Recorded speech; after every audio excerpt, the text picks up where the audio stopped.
Good morning. It's Austin Peterson, and it's time to rise in freedom. Welcome to the Wake Up America show with Austin Peterson. Happy Monday, our very first Monday show. Delighted to have you here. We've got a great program for you today. First up on the show, we're going to have Missouri State Senator Bill Eigel, who had a pretty exciting announcement that he made over the last week. Kind of went unnoticed by some people, but maybe it's because they wanted to ignore it. We'll talk to Bill Eigel here in just a moment. We've got Ethan Thampy on the program at 7:30 this morning. Missouri voters will have an opportunity to legalize recreational marijuana. We'll talk about that, as well as what will be next if Missouri voters decide to go to the poll and pass that ballot measure. At 8 o'clock this morning, my old buddy Hal Dooley will join me in studio. We'll talk about inflation and higher gas prices still being a risk to voters in the United States. Will that mean that they'll go to the polls this fall in the midterms and vote for Republicans? Or will they just kick themselves in the beanbag over and over again and vote for Democrats? So let's talk to our good friend, State Senator Bill Eigel, about that, who's joining us on the phone right now. Good morning, Bill. How are you, sir? Hey, good morning, Austin. Thanks for having me, and congratulations on your new show. I'm honored to be here on your very first Monday. Yeah, thank you very much for coming on, Bill. Let's just get right to the big news. Obviously, I saw you at a video and a rally. My friend Camelia Peterson was there, and I was checking her Twitter account, as so many people do here in Missouri, to see what's going on, kind of behind the scenes. And you made a pretty exciting announcement, especially to people like myself who are big believers in limited government, like I know you are. So, what did you have to say? Well, the big news is that in the coming weeks, I'm going to be forming an exploratory committee to run potentially for the office of governor for Missouri in 2024. And this is something that you don't come to lightly. And if I thought that there were folks out there already in statewide office that would fill and be the right choice, I think we need to make in 2024. I wouldn't be doing this. But Missouri. We've got kind of a mixed history here. On one hand, we have all these super majorities down in Jefferson City, and on one hand, they've done some good things as it relates to protecting life, protecting our Second Amendment rights. But on the other hand, on the fiscal matters, we're a little bit different. We now spend more than most of the large blue states like Illinois, like California, like New York. And it's even right now we're trying to go through a special session of trying to cut the people's taxes just a little bit, and we're finding all kinds of hesitation in in in the Republican Party. So it's kind of frustrating. And if you look at what the voters said over the most recent primary, I think they're looking for a little bit of a change of direction. I think they're looking for a little bit of getting away from some of the bad votes we saw taken by Republicans last year, and they're looking for a new kind of leader. If you look at the states that are doing well and getting big Republican things done, you're talking about states like Florida that are being led by the Ron DeSantis. So, we're going to take a look at that, going to start building out the infrastructure, and we'll see what happens. Well, that's a very exciting announcement, Bill. I mean, for people like myself who know you well, I've seen you stand up to big government tyranny. I saw you stand up against COVID tyranny here in the state of Missouri. You definitely led by example. You don't vote for tax increases. You've been fighting for the little guy ever since you got into government here in the state of Missouri. For those of you who are tuning in who don't know State Senator Bill Eigel, he's basically one of the most constitutional conservatives that we have here in the state of Missouri. So to see him in the governor's race is definitely very exciting. However, Bill, we've got the lieutenant governor of the state of Missouri, Mike Kehoe, who's jumped in the race. Now, he was a supporter of the gas tax here in Missouri. He's supported other big government measures. So not my favorite. But we also have the Secretary of State, Jay Ashcroft, who's rumored to run for governor as well. And boy, he says all the right things, Bill. So, if he hops into this race, he's got the name ID, he's going to have a ton of money, and he's got the right principles. Here in the state of Missouri, it's nice to not have to choose between a lesser of two evils. But I mean, in Missouri, we get to choose between the greater of two good candidates. So why would you be a better pick than Jay Ashcroft if he were to run? Well, I think that first of all, any campaign for me that goes beyond the state senate is going to be about the mission and the vision that I have for the state of Missouri. I don't think that whatever happens in 2024, folks are going to make the decision of the top job in the state just based off of somebody's last name. And I certainly don't think that they're going to make that decision based off of a voting record in the case of Mike Kehoe. That shows that he's really more of a Democratic aligned candidate than a Republican aligned candidate. So there's a long way to go. And if you look back to the last open primary that we had on the Republican side for governor. It was 2016, of course, and the guy that ultimately came out of that primary was a guy that had zero name ID when he started. And of course, that's Eric Wright. So there's a lot that can happen between now and 20 months from now when we have that primary. I'm just trying to find out that if there's a lot of resonance as far as a message and a vision of talking about how strong Missouri ought to be economically speaking. You know, when you turn on the news, when you turn on whatever you're watching, and you see all the states that are doing the things about protecting people's rights, about making strong conservative reforms in their state. My question is, why aren't we seeing Missouri there? Why aren't we seeing Missouri there? Missouri elects more Republicans to Jefferson City than Republicans in Florida do to Tallahassee. So we ought to be leading the nation, and yet we struggle when it comes to simple things like banning vaccine mandates. Remember when Joe Biden came out almost in exactly a year ago this week? Joe Biden comes out and says everybody's got to get a shot. Why aren't we leading the country in protecting people's rights and saying, no, you don't have to do that if you don't want to? Why aren't we leading the country in cutting taxes? We still have a lot of broken tax institutions, whether it's the income tax or personal property tax. I just don't think that you should be punished for owning a car every December 1st. And these are the kind of policies that Republicans should have been fighting for the past 20 years. And we've kind of gotten behind the power curve. So if there are other candidates that want to have those conversations with me over the next couple of years, I'm all for it. But nobody's last name is going to chase anybody out of any race moving forward. It's going to be about the breadth and width of the strength of the ideas that we're going to run on. So I'm looking forward to it. If you're just tuning in, we're speaking to Missouri State Senator Bill Eigel, who announced last week that he's formed an exploratory committee to explore the possibility of running for governor here in the state of Missouri. Let's move on a little bit, Bill, to what's going on here in Missouri, because I know that we're looking at a special session this week, and the idea is that you guys are supposed to pass some kind of a tax cut, but then the scuttlebutt is that you guys are really here to do a big giveaway of my taxpayer dollars and my listeners' taxpayer dollars to the agricultural industry here in the state of Missouri. Do they really need more of our money? Yeah, no, they don't. And this is precisely the kind of thing that I'm talking about as far as needing a little bit of a change direction. First of all, let me talk about tax cuts. There's never a bad day to cut taxes because right now, Missouri state government, the federal government, local governments have never taken more from Missouri taxpayers, well, all taxpayers, than they are right now. Adjusted for inflation, however you want to calculate it, government has never taken more from you. And yet, I don't know of a single person, not one person, that will say that government is giving and producing more than it ever has before. So it's never a bad day to cut taxes. The governor has talked about reducing the income tax rate from 5.3%, where it is right now, immediately down to 4.8%.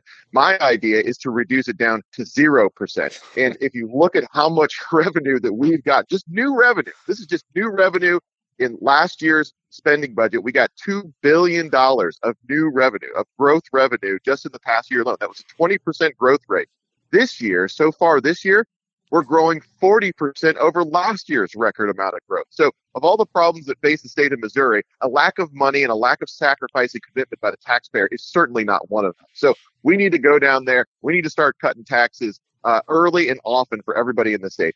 Now, about tax credits, I have never been a fan of tax credits because tax credits, by definition, are a special benefit to a small segment of the population that some people get, but not everybody gets. That's not how we should be treating citizens. I mean, if you truly believe in the idea that all citizens ought to be treated equally, you shouldn't support any tax credit. So if the idea is to think that we're going to go down there in a special session or regular session just to pass out a few handouts to Missouri's most powerful special interest, I think that some of the folks in Jefferson City are going to be a little bit disappointed. Now, on the other hand, if we're actually going to go down there and reverse the trend of actually increasing the tax burden, you and I have talked about the raise of the gas tax. Don't get me started on that. If we're going to talk about genuine tax cutting and reforms, hey, I'm all in, and there's not a bad day to do it. If you're just tuning in, we're speaking to Missouri State Senator Bill Eigel. Bill, you're saying all the right things here, and my next question for you is going to be something that's going to be a little bit more insider baseball for those who are from the state of Missouri. This is more impactful to those of us who are more activist in trying to advance limited government here. In Missouri, in the state Senate, we had a conservative caucus that was growing, that was slated to grow. It was, there had been some ups and downs. You were a member of this conservative Conservative caucus, and then you announced that you all were dissolving the caucus, and it didn't make any sense to us because the idea was supposed to be that we heard that you guys were kind of trying to make an olive branch and trying to get, your own people into leadership positions in the state Senate, but it seemed as if you guys kind of like gave up sort of the bird in the hand for the two in the bush here, the hope that leadership is going to put, strong conservatives in leadership positions. It didn't seem to make any sense. Why dissolve the conservative caucus here in the state of Missouri when you could have added more members? Well, the first thing I'd say, it's a great question. First thing I would say is that the Conservative Caucus as a group was never intended to be a permanent institution. It was always intended in hope that at some point we would be able to get away from that new label, that extra label that we were carrying as the Conservative Caucus, and come back together at the right moment and be one unified team on the Republican side of the spectrum. We envisioned that that would occur after probably the voters were going to have to weigh on, and that's especially after some of the votes that we saw being taken last year and some of the craziness we saw going on in the Senate. We knew it was going to have to be the voters that would determine what that moment was. And if you look at what happened back at the beginning of August, overwhelmingly and decisively, the Missouri voter Republican voters came out and said, "Hey, not only in these open seats, there were 6 open seats, do we want the more conservative, liberty-minded candidate to represent us?" They even did something that hasn't happened in a generation and changed course and chose a different individual, even when an incumbent was running. That's the race down in Joplin, of course, Jill Carter defeating incumbent Bill White. So that was a sea change. Now, from a strategic and tactical perspective, strategic perspective, we have always wanted to have a more conservative tone in the leadership positions. And if you look at the breakup of the 24 expected Republican senators right now, probably about 10 or 11 of them fall into that conservative realm that we're looking for. But that's not the magic number to get the leadership position. So we are out there. I have been out there talking about a new leadership coalition that includes not just the most conservative elements, but includes the middle and even whatever parts of the Republican caucus that want to be a part of a new leadership coalition that can lead the Senate, we believe, in a new Republican-based direction. And we're excited about that. But it's very hard to build a coalition when you're at the same time telling the folks you're looking to for support, "Hey, I'm part of a different group as well." Yeah, so, no, it makes so sense. so it's a matter of the olive branch. I think it's been very well received, and I'm optimistic here over the next couple months. All right, one last question for you before we let you go, Senator. The question of recreational cannabis that's supposed to be on the ballot. There was some kind of a rumor that the special session might address it in order to try and preempt this ballot measure, which, even the biggest proponents of legalization, Ethan Thampy, who's going to be joining us on the show this morning here at 7:30, is advocating against it. He's the biggest advocate for legalization of cannabis in the state of Missouri, but he thinks that this ballot measure is a horrible way to go about it because of the cronyism that's involved, because of the, sort of, oligarchic approach that it takes to the issuance of licensing here in the state of Missouri, essentially creating a cartel. I imagine you're probably not a fan of this ballot measure, but was there ever any chance that the special session was going to try and preempt it, or was that just a rumor? What is your take? So I think you're right on both of those counts. One, I haven't been a fan of this measure in particular. And I did have a conversation with the governor just on Friday, actually, before the weekend, about the special session, and came away from that conversation believing that there's nothing beyond tax cuts and the possibility of these new tax credits that are going to be on the agenda, at least from the governor's perspective. Now, of course, I'm also of the understanding that the legislature can technically pass anything it wants, and then it's up to, in a special session, and it's up to the governor of whether or not to sign it and or expand the call to accommodate anything that we pass in addition to what he ultimately put out there under his call. We'll see about that, because if you open it up, there's actually a lot of things that I would want to put on there if we're going to open it up to beyond tax cuts. My guess is that tax cuts, and this is crazy to say this, tax cuts are going to be a big enough of a heavy lift that I'm not sure if we're going to have the capacity to focus on other issues. And if all we get to is tax cuts, I would consider that as a successful day. But right now, I would be very surprised if the marijuana discussion made it into the special session. Wow. I wonder what our listeners think. You can text the show this morning at 573-319-1586. I'd love to hear your thoughts on this, as well as State Senator Bill Eigel's exploratory committee to run for governor. Bill, you're a good man. You're a great Missourian, and you stand up for freedom, and we certainly appreciate you and your time. Thanks for coming on the Wake Up America show today. You bet. Congratulations again, Austin. We'll talk soon. Thanks very much. So again, what did you think? Send me a text, 573-319-1586. I'd love to hear from you on what you think about that. Again, text the show, 573-319-1586. And when we get back, coming up here at 7:22, we're going to talk about the rage and anger of the left, only matched by the rage and anger of the right. We'll talk about that and more when we get back on the Wake Up America Show at wakeupAmericaShow.com.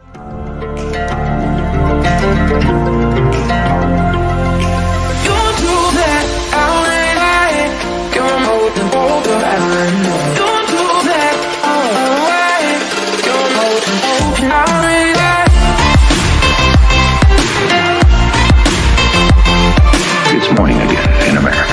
Our country is prouder and stronger and better.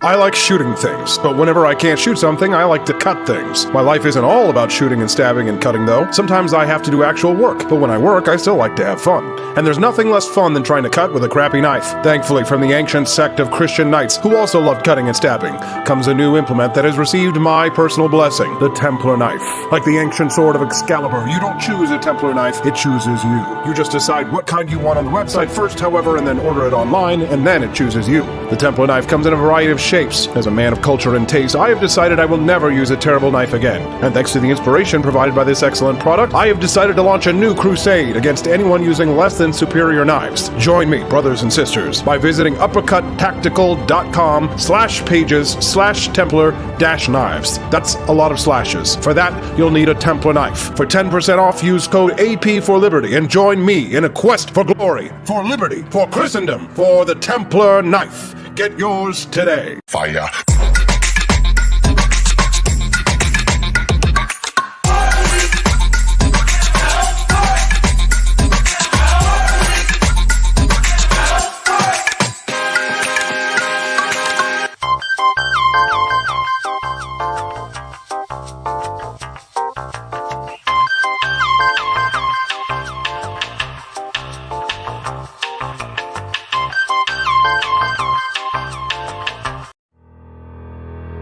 Your printing company stinks. They charge you too much money and they don't love America enough. We've got the solution. Patriot Printing USA. Whether you're running for office, saving souls, or just need business cards that will get you the new job you've been looking for, Patriot Printing USA has got you covered with the best prices around. Palm cards, brochures, bumper stickers, door hangers, you name it, we've got it. PatriotPrintingUSA.com. That's PatriotPrintingUSA.com.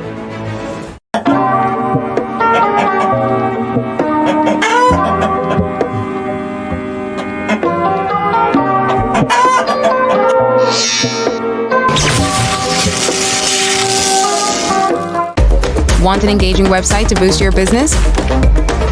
You're just a click away from 5-star Fiverr talent. Hundreds of freelancer skills like web design. Head to Fiverr.com today and get something started.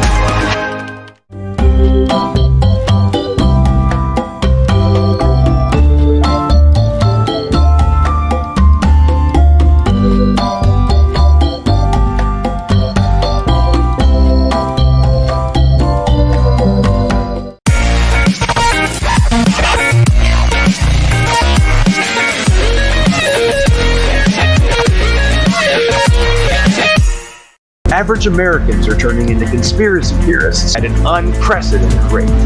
Flip City Magazine was created for new converts to aid in their in-depth research along the path of absolute truth. We offer the hardest-hitting news and opinion delivered uncensored in print directly to your door. Display proudly on your coffee table or hide discreetly under your mattress. Flip City is the magazine they don't want you to see, much less read. Subscribe to Flip City Magazine today at flipcitymag.com.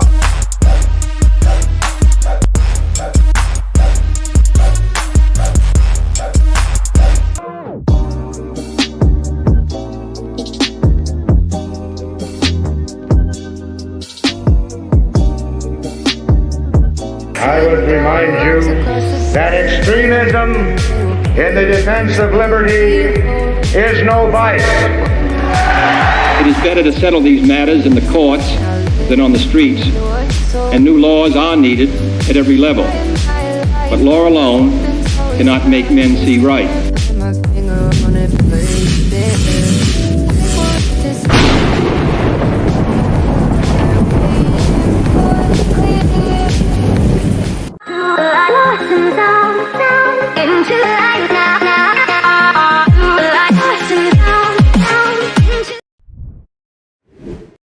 Good morning. It's time to rise in freedom. Welcome back to the Wake Up America show with Austin Peterson. Glad to have you here. Did you enjoy our interview with State Senator Bill Eigel? If you did, don't forget to give us a like and subscribe to this show. Wherever you're watching us, we are streaming live on YouTube, Facebook, Twitch, and on wakeupamericashow.com, as well as on Rumble and other platforms. Now, for those of you who are curious about the title of the show today, Life in the Social Media Gulag, I'll give you a quick little update with what's going on right now. So I got a 60-day ban on the Zuckerbook this was last Thursday from a meme that I had posted, about a month ago. And it was decided that I had attempted to share an intimate image on social media. So for those of you who are following me on Facebook, you'll see that I'm a big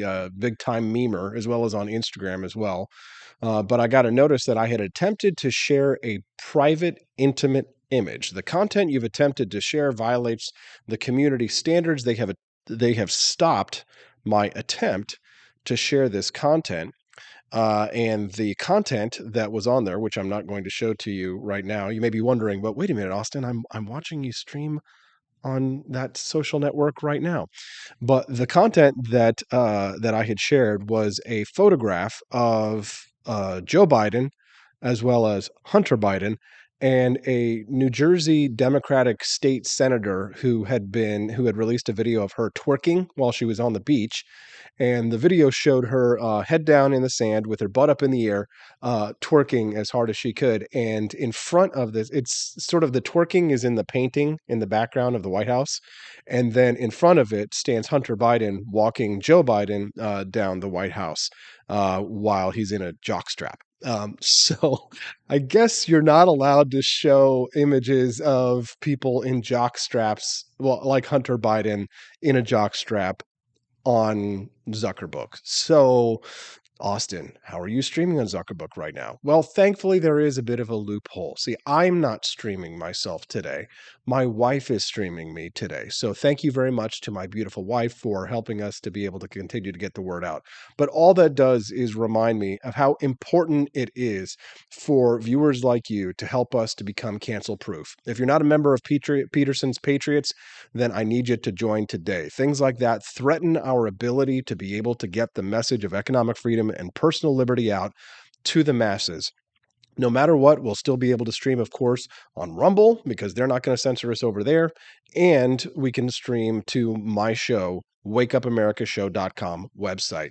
So head over to the website, go to support, and sign up to become a member of Peterson's Patriots. Pledge $17.76 a month to help the Wake Up America show become cancel proof. So for the next 60 days, I will not be able to live stream, but my wife will be able to. So thanks, Steffi, for helping us to make it happen. And of course, whatever you do, I guess don't share a picture of Hunter Biden on Facebook. Now, if it's anybody else, you could get away with it, I'm sure. There's plenty of pictures of people in much less than jock straps on Facebook. There's plenty of photographs out there. But if you share something that might damage the Democrats, then they're going to take it down and they're going to bring down the full force of the law on you. So I got a 60-day ban for that one. And what's fascinating to me about this is that the rules are so subjective and they're selectively applied. One of the funniest things that I ever got banned on social media for was not just, giving away an AR-15, which I did twice, and I got unbanned. I'll tell you about that story in just a moment, from those. But the funniest thing I think I've ever been banned from social media for was when I shared a picture of Jeffrey Dahmer. And this was back during the pandemic, and it showed, who Jeffrey Dahmer is, right? The famous cannibal.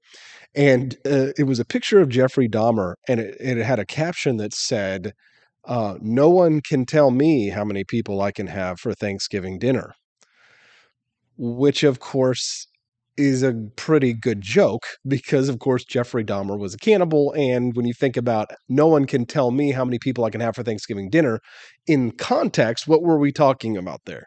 We were talking about the fact that we were being told by our public leaders not to go home for Thanksgiving dinner. We were being told during the pandemic that we should not spend time with our family. That if you did spend time with your family, remember the videos of when they would take people in like a plastic sheet and they would hug through the plastic sheet? That was the closest we could get to being able to spend time with our loved ones during the pandemic, according to our leaders, if you will, air quotes, if you're just listening to this on the podcast later.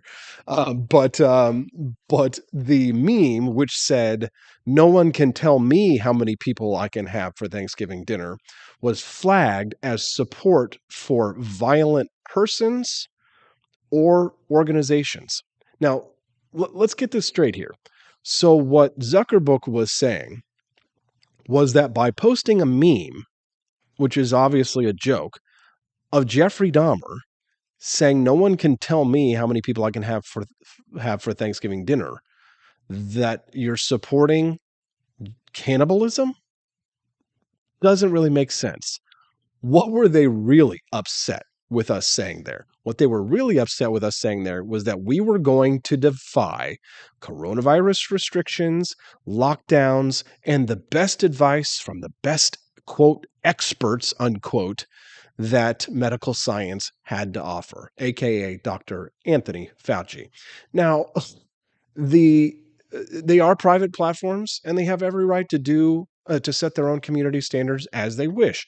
But one thing that I've started seeing going around is this accusation that when the government steps in and tells social media to censor, for example, when the FBI went and visited Zuckerberg and told them, well, you need to be on the lookout for this kind of dangerous disinformation that might be dropping from the Russians. And then it turns out that the story that Zuckerberg and many others, Twitter and other platforms, are restricting or censoring on their platforms is a true story, and that it was a political ploy all along, that is supposed to be some kind of example of the free market. It's not. That is a classic example of a First Amendment violation. And we're going to have Judge Andrew Napolitano on the show this coming Wednesday. I'll talk to him a little bit about that. But when the government tells a company to do something, that comes with it the threat of force. That is a violation of the First Amendment. If a company decided to do something like that on their own, without the government telling them to do it and them doing it, that's different. But it is a clear First Amendment violation when the government steps in and tells a company to do something, because with it comes the implicit threat of force. That's illegal, and that's unconstitutional. What could be constitutional here in Missouri soon? Legalize marijuana. Well, the guy who is the biggest advocate for the legalization of cannabis in the state of Missouri is going to be joining us in studio here coming up in just a few minutes. Ethan Thampey is going to join us to tell us why we should vote no in the state of Missouri on the legalization bill, the legalization ballot measure that will be on your ballot this November. It makes no sense until you hear from him about it. He'll be coming up next on the Wake Up America Show with Austin Peterson at wakeupamericashow.com. Want an engaging website to boost your business? You're just a click away from 5-star Fiverr talent. Hundreds of freelancer skills like web design. Head to Fiverr.com today and get something started. American conservatism is distinct, like America is distinct from the United Kingdom. American conservatism's roots comes out of the Wild West, out of pioneerism. The difference between American conservatives and European conservatives is that Americans are cowboys. We are that God, guns, gold, and girls. It's wild here. And we should stay that way. We shouldn't allow a European version of conservatism to come and infect us here. We like it wide open spaces here, deep in the heart of Texas and all that.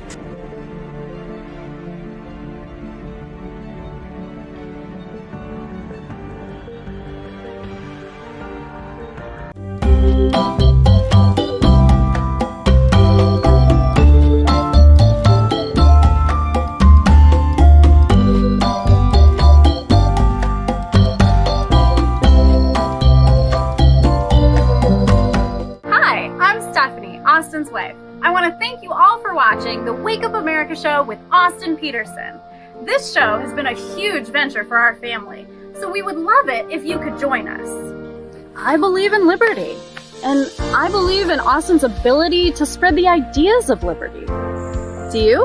I want to ask you today to join Peterson's Patriots with a pledge of $17.76 a month. Help us to stay cancel-proof so we can spread the message of limited government across the country. I joined Peterson's Patriots myself, just in a little different way.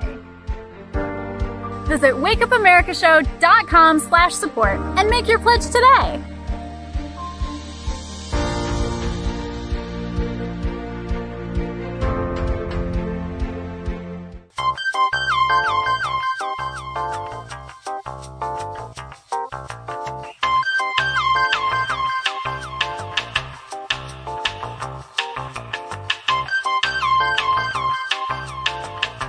Average Americans are turning into conspiracy theorists at an unprecedented rate. Flip City Magazine was created for new converts to aid in their in-depth research along the path of absolute truth. We offer the hardest-hitting news and opinion delivered uncensored in print directly to your door. Display proudly on your coffee table or hide discreetly under your mattress. Flip City is the magazine they don't want you to see, much less read. Subscribe to Flip City Magazine today at flipcitymag.com.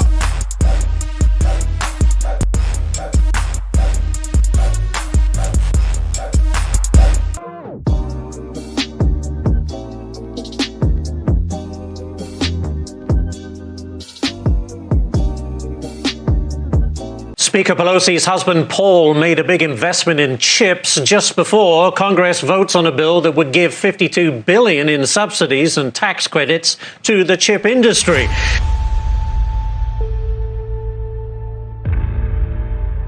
Over the course of your career, has your husband ever made a stock purchase or sale based on information he received from you? No.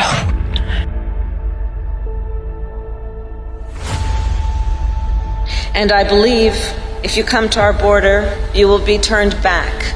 Do not come. Do not come. Have you ever have you ever received a royalty payment from a company that you later oversaw money going to that company? You know, I don't know as a fact, but I doubt it. Well, here's the thing is, why don't you let us know?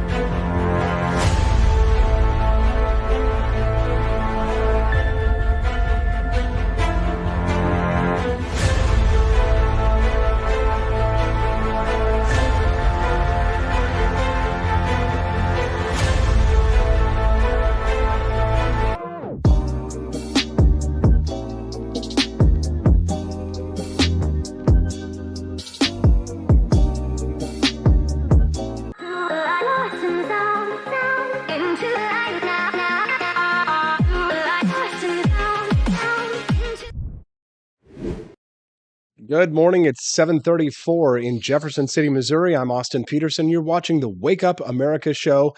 It's time to rise in freedom. Joining me now in studio to talk about the legalization of recreational cannabis, which will be on the ballot for the first time in Missouri history. We'll talk about that with Epan Thampy, who's joining us. He's a cannabis lobbyist. He's in studio. Good morning, Epan. Thanks for joining us. Great to be here, Austin. Yeah, glad to have you here, Epan. So tell us a little bit about this ballot measure and why you, as a cannabis proponent, are opposing it.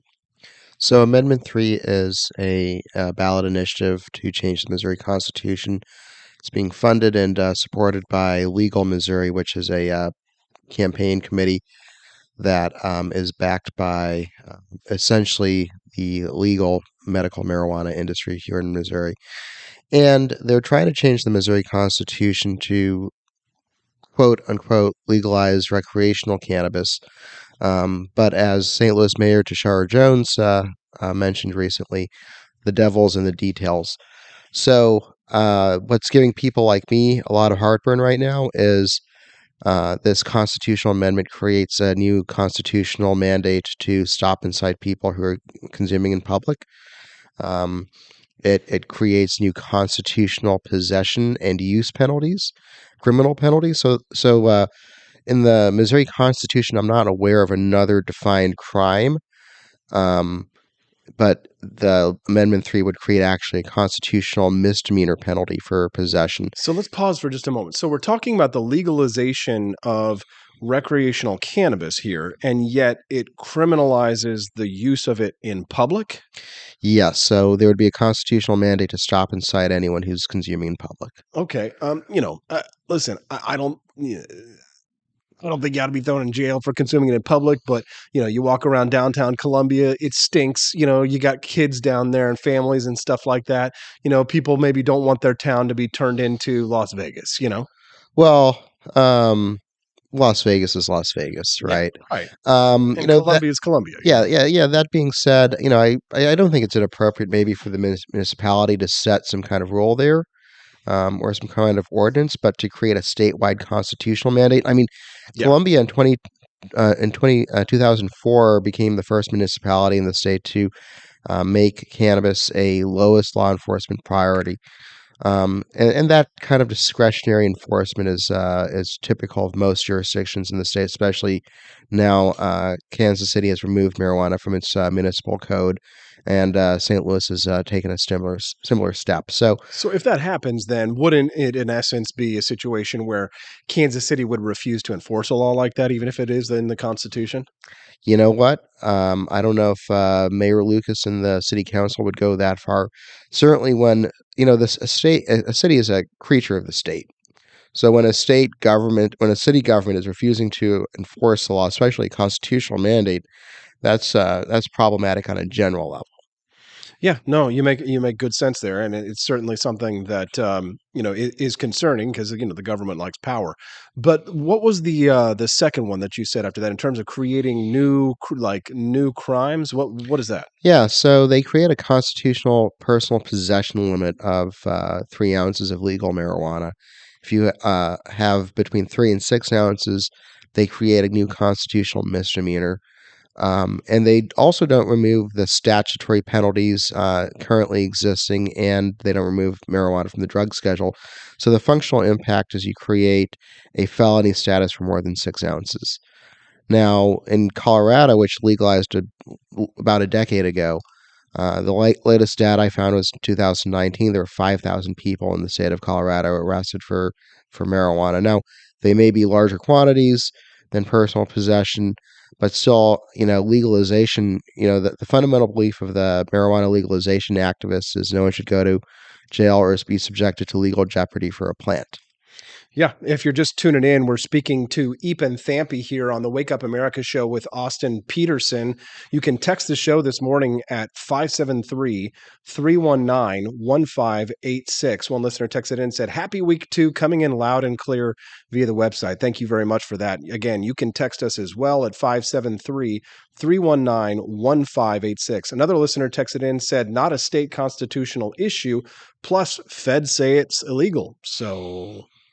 Well, President Biden campaigned on his promise of decriminalizing cannabis. We hope he keeps that promise. Very funny, Epen. But what else? Talk about like the whole cartel aspect of this one. What it creates in terms of a licensing cartel here in Missouri. Yeah, so the 2018 Medical Marijuana Constitutional Initiative was campaigned for on the basis, we're going to legalize medical marijuana. Patients need access. It's a liberty issue. Mm-hmm. Then we actually passed the thing, and that's when most people read it to find out what's in it. Come to tell that there is a restriction on the number of licenses a state can grant.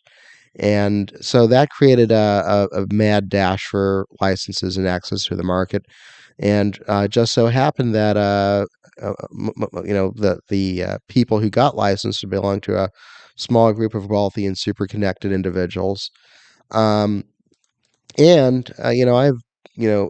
State Representative Jared Taylor, who's the chairman of the Government Oversight Committee in the House.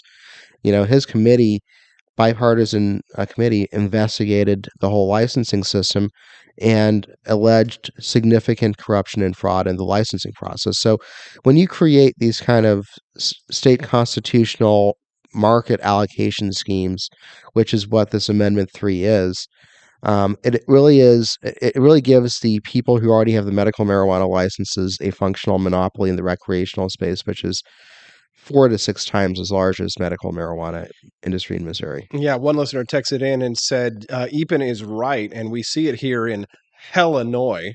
Yeah. Yep. You can text the show this morning at 573-319-1586. You're watching the Wake Up America show with Austin Peterson. My guest right now joining me in studio is Epen Thampy. Epen, what about the next steps? Let's say that Missouri voters decide to go ahead and legalize recreational. It's over and done with. We got to deal with the consequences of that. Is the next push to legalize magic mushrooms here in Missouri? Well, let me say one thing real quick. So, Representative Tony Lavasco, the great Tony Lavasco, has pledged to file a joint resolution, which is the legislature's way of putting a constitutional change before the voters.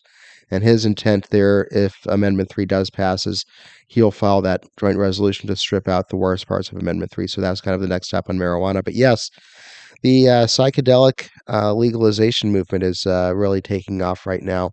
And that's another bill that our friend Tony has filed this past session, and will intends to refile next year. My wife is currently reading my copy of Jason Kander's book from his new book. I can't remember the title off the top of my head. Invisible Storm. Invisible Storm, because she's a therapist and she's more interested in interested in learning about how she can help veterans that she does therapy for, and so many veterans come back from PTSD. We watched American Sniper over the weekend, and we were talking a little bit about some of the implications. Some of the initial research that has been coming out of places where it's been legalized from psilocybin has shown very promising results for people who have struggled with PTSD. And to me, I think we're probably going to have a medical version of something like that before we have some kind of a recreational use for it. But what have we been seeing in terms of studies coming out and showing the effectiveness of psilocybin in treating mental health? This past Thursday, I was in St. Louis at Washington University visiting their FDA-approved clinical trial for psilocybin. They have a clinical trial site at Washington University in St. Louis, and what they're doing is they're giving people psilocybin and then using MRI or PET scanner to map their brain activity.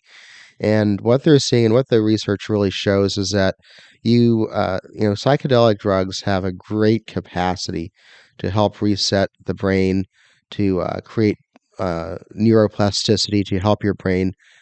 It's a big word, neuroplasticity. Yes. Meaning just like some kind of like your brain can be a little bit more malleable. Is that what you're saying? It has the capacity to help you grow new neurons and form new connections in your brain. Wow. Yeah. Okay. One listener texted in at 573-319-1586 saying, you want an inside look at PTSD? Watch the Terminal List. American Sniper is good too, as you know. Another listener said it should be prescription only. Ever done shrooms? Somebody question. No, I have never done shrooms, but I've heard good things from my friends. Another listener texted in Epen and said, nice that a fellow South Indian is fighting for liberty. How did he get out of the left-leaning pressure of our people group? I don't know. You want to answer that, Epen, or no? The state where my parents come from, Kerala, has the world's only democratic elected communist government. Wow. Yeah. Okay. If you're just tuning in, we're speaking to Epen Thampy. Epen Thampy is a lobbyist here in the state of Missouri. He's one of the foremost proponents for the legalization of cannabis and other substances. But it's a freedom issue for people like myself. I may not, say it's a good idea for you to do drugs, but I do think that you, as an adult, the caveat that you're an adult, own your life, own your body, and ought to be able to do with it as you please, provided you harm no one else. There have been negative consequences to the legalization of cannabis in some states. We've seen some statistics that are shown up. The shown of car crashes have gone up in Colorado, and they say it's not an addictive substance, Epen, but I've known people who they smoke all day and all night, and they're never not stoned, and it's certainly inhibiting. Smoking anything's not good for you. So I mean, sometimes doesn't the cannabis lobby, overstate the benefits of some of these drugs? The car crash issue is an interesting one. The data is really not clear on this. You do see an increase, but also you see an increase in population. So you would kind of expect, the increase to trend along with population growth. cannabis is also not a disinhibitor like alcohol. My friend Tony Ryan, who is a 33-year veteran of the Denver Police Department, when he was campaigning for Amendment 64 10 years ago, he would tell groups, the drunk driver is going to see the stoplight turning yellow and hit the gas pedal, floor it. The stone driver is going to see the stoplight and sneak up on it, right? And the thing about cannabis is that it doesn't, unlike alcohol, people don't make erratic or irrational decisions. They don't make impulsive decisions. The stoned person is probably going to be head for the couch, right? That being said, I'm not. It's not unreasonable to be concerned about the crash issue. This is a drug that society, until recently, was illegal in most places, and I think society still has some time before we get comfortable, before we get educated about how to use it correctly, how to minimize any harm to others. I think those are reasonable concerns. So I'm going to give you the last word here, Epen, before we let you go, and tell our listeners, if they do live in the state of Missouri, why, and if most of them are pro-legalization of cannabis, why they should vote against this ballot measure here in the fall. Missouri's #1 black newspaper, the St. Louis American, on August 20th put out a great op-ed that everyone should read, right? They made the point that African Americans in the state of Missouri are one of the communities that are most likely to be impacted by marijuana criminalization. And so they kind of have two big issues here, right? One is a stop and cite constitutional mandate to go after people for public consumption will hit young black men the hardest, right? Create all kinds of unnecessary encounters with law enforcement. And from the law enforcement side, it's a waste of time and resources and destroys community trust, right? And then the second point is, the lack of, out of roughly 400 marijuana licenses in the state of Missouri, only 2 are black owned, right? That's offensive to me just on a free market basis, but it's more offensive, from the standpoint of this is a group of people who have historically, there were slaves, 150 years ago. African Americans have gone through all kinds of horrible things in our history, and now to deny them this opportunity really creates a pervasive sense of disenfranchisement, right? And convinces a lot of black people, well, the system, the government is not there for them, right? It's there for other people. It's there for the people who, control these levers of power, right? So this message of economic freedom is really important to people in Missouri's black community, right? So our point here is, A, this shouldn't be in the Constitution. B, we should go through a process to achieve this historic goal of economic liberty and personal freedom through a deliberative and transparent process. So we're hoping Missouri voters are cognizant of that fact come November, and we think they will be. There it is. Epen Thampy, cannabis lobbyist here in the state of Missouri. Thank you for coming on the show today. Always a pleasure, my friend. Glad to have you here. And thank you very much for watching the Wake Up America show. You can text us with your thoughts on that at 573-319-1586. That's 573-319-1586. We'll get to your text messages. And when we get back, the new Apple Watch. I'm not a big Apple fan. What about you? But the new Apple Watch, it's got some new features on there that guys like me, wow, it's tempting, but it's also $800. So let's talk about that when we get back on the Wake Up America show with Austin Peterson at wakeupAmericaShow.com. I enlisted as a medic to be there to help my patients, and after an injury, I found myself as a patient. I experienced post-traumatic seizures. Depression is a big one that comes along with it, PTSD. So I pursued my PhD in neuroscience and regenerative medicine. The coalition has helped fund my academic pursuits. They genuinely care about helping the vet in whatever way that they can. Through supporting the coalition, you're supporting some of the veterans that have the biggest needs. Visit SaluteHeroes.org to learn more.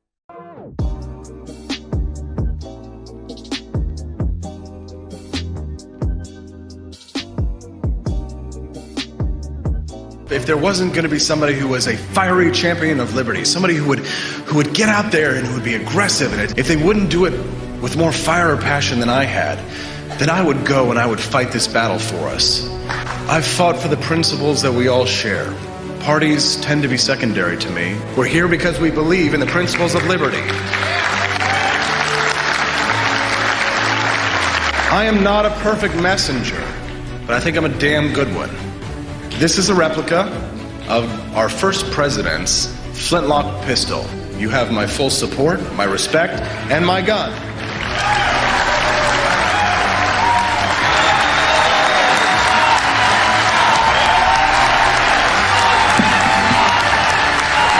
Thank you very much.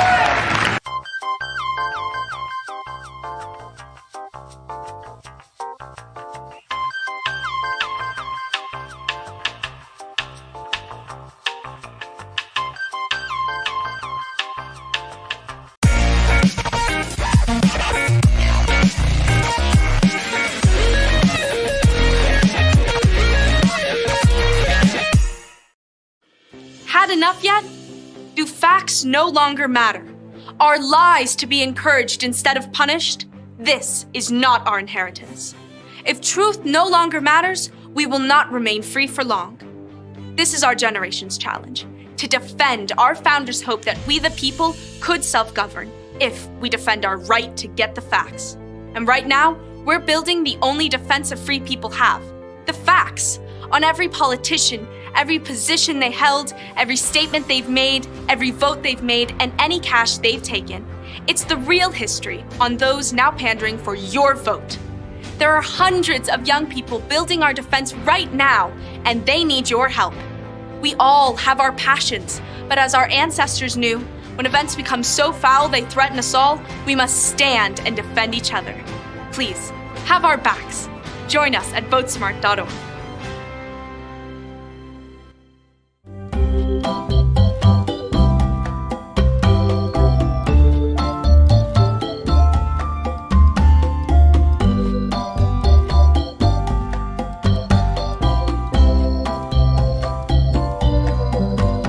What would happen if I had to pick up the phone, call 911 for one of my family members or one of my neighbors? What would I do if no one was on the other end to respond? What if there was no 911? So you can be a part of the solution. Anybody can be a firefighter. Male, female, younger, older. We have school teachers. We have leaders in business. Is me, you, anyone that wants to be. There is no typical firefighter. As the world faces the challenges of the ongoing COVID-19 pandemic, Lions recognize that kindness matters now more than ever. And Lions and Leos are finding ways to continue to serve our communities, including ordering food delivery for healthcare workers, holding story time for children online, and providing surgical masks to medical professionals and first responders. Empowering us to do more, Lions Clubs International Foundation has provided nearly $2.5 million in grant funding for COVID-19 relief. And that support continues to grow. For more than 100 years, in times of need, Lions always find a way to help those around them. And after we emerge from this, we will be stronger than ever. Visit lionsclubs.org to learn more.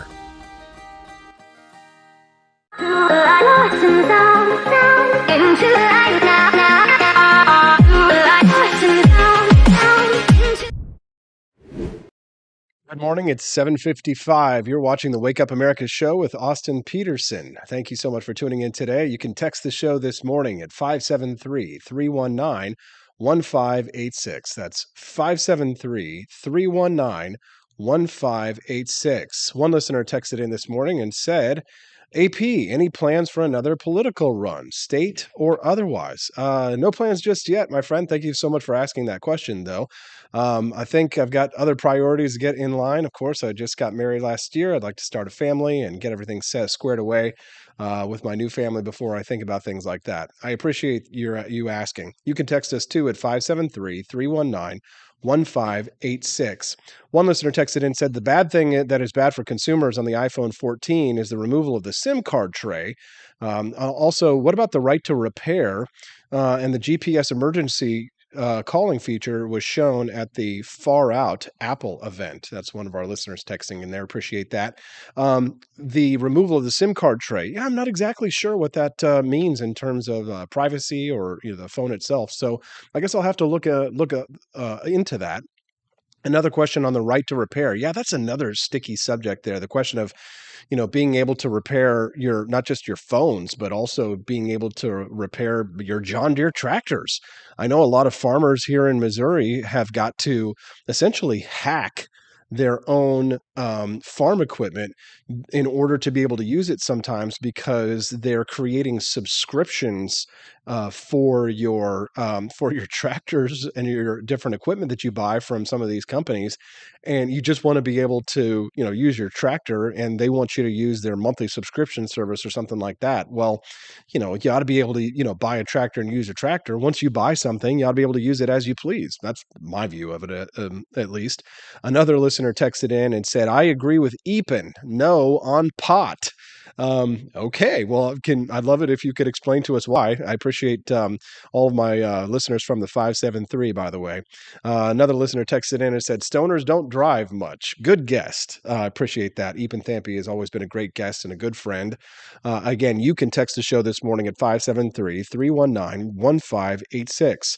One listener said, nullification is a powerful tool. Show me in the Constitution where the federal government was given explicit power to prohibit the use of marijuana, and I'll respect federal supremacy on that point. That's a great point. Another listener texted in earlier when we spoke to State Senator Bill Eigel and said that they're glad we've got someone worth voting for in the next governor race. Well, what? You don't want to vote for Lieutenant Governor Mike Kehoe? Well, what about Jay Ashcroft? Well, we'll talk about all of that today with my next guest, who's going to be joining us at 8 o'clock, our good friend Hal Dooley, with his very first appearance. He'll be joining us this morning at 8:03 on the show. You don't want to miss it. Hal's going to be commenting on all kinds of great topics. At 8:03 this morning, Hal's going to be joining us to talk about inflation and higher gas prices still a risk, says Janet Yellen. Will we ever see any relief, and will we ever see Bitcoin rise again?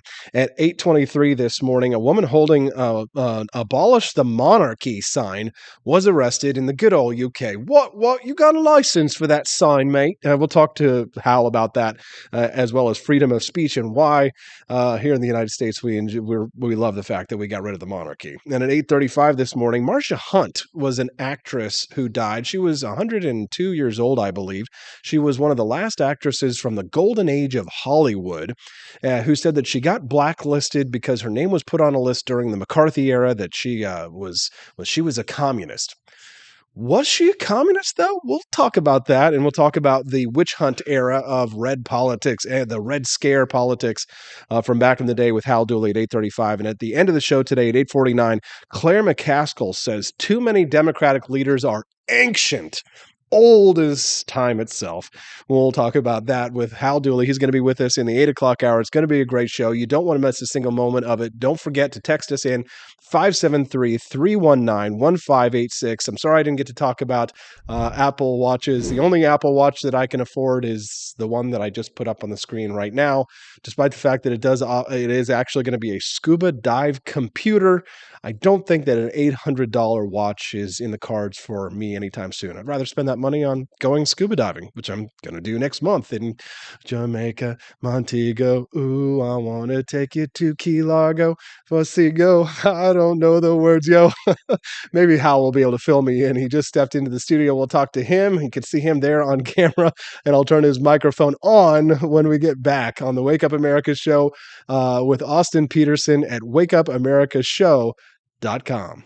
Hello, my name is Kelvin. Welcome to Frenchy Bush. This is my Diddy's website. Now I've decided to speak to you with my real voice for the first time ever to tell you about how cool Frenchy Bush is. But I've decided that this is the perfect opportunity to share with you. Frenchy Bush is a good website. You should follow us on socials. If you like Frenchies or any kind of bulldogs, me and my new brother George are going to try to make your life more fun. Hello, I'm George. My neck isn't really thick yet, but it will be. We are so glad you're here. Please ignore my floating eyeball. It helps me spot predators who might be approaching from the sides. Didi made Frenchy bullshit to review things that he uses on me and my brother to tell you if it's good or bullshit. Take this collar, for example. Didi really likes it. Didi said it's really handy because us Frenchies got thick necks. Need something really tough. People think Frenchies are little, but if you look at us from below, you can see we are really pretty buff. Beefcake. Yes. Look at my creamy thighs and chest. Yes. You like that? Big brother, please focus. Frenchy Bullshit. Please follow us for more great content and read the Frenchy Bullshit blog for more fun and cool stuff.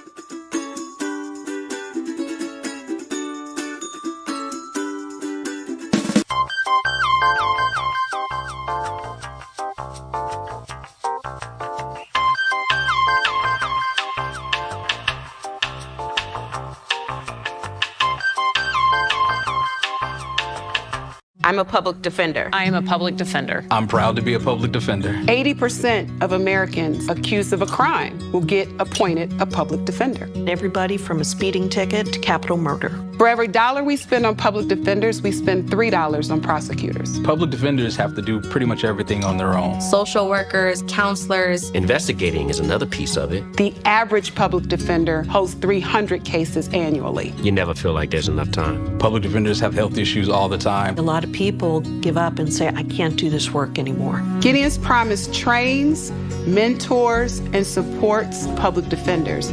There are a lot of people who say that they would not still be public defenders, but for Gideon's Promise. It's fueled me to continue on in this fight. Gideon's Promise has changed the face of public defense. People see us as troublemakers. Good trouble only. We don't make it easy. It should not be easy to take away someone's liberty.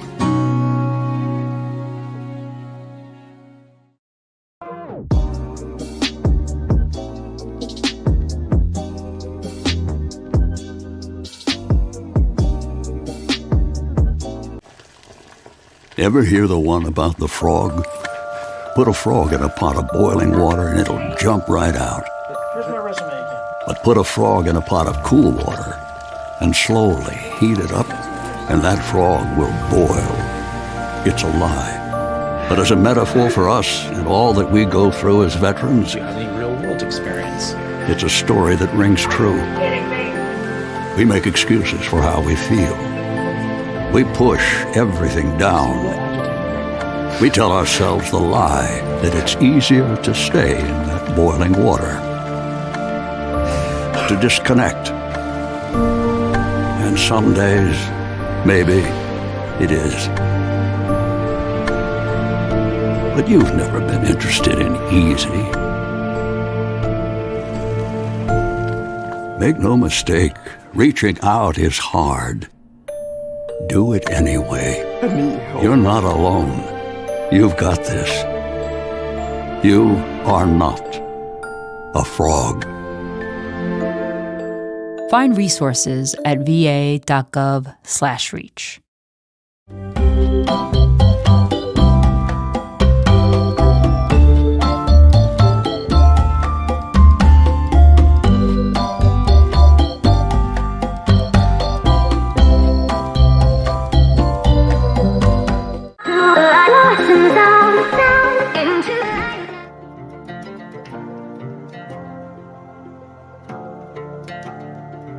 I've got a political news story for you that you might not have heard about yet because mainstream media was too busy covering clickbait and hate porn. The Biden administration this month has asked the Supreme Court to not take up a citizenship case for the people of American Samoa, despite there being a rare moment of agreement among liberal and conservative justices on the court and motivation to take up the legal issue. Here's a little background to make it all make sense.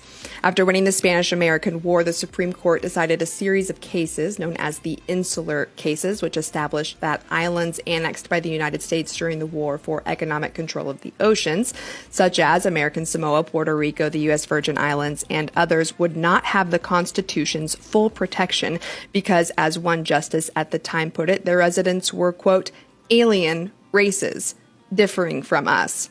Last term, justices at both ends of the court's ideological spectrum criticized those rulings. In fact, conservative Justice Neil Gorsuch went so far as to call the Insular Cases fundamentally flawed and shameful.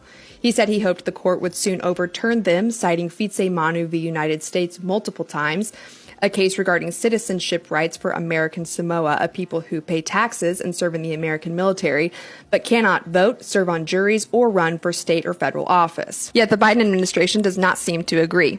In recent weeks, the administration has asked the Supreme Court to not take up the case because, as they say, it is up to Congress to decide citizenship matters, as it has done with Puerto Rico, Guam, and other territories.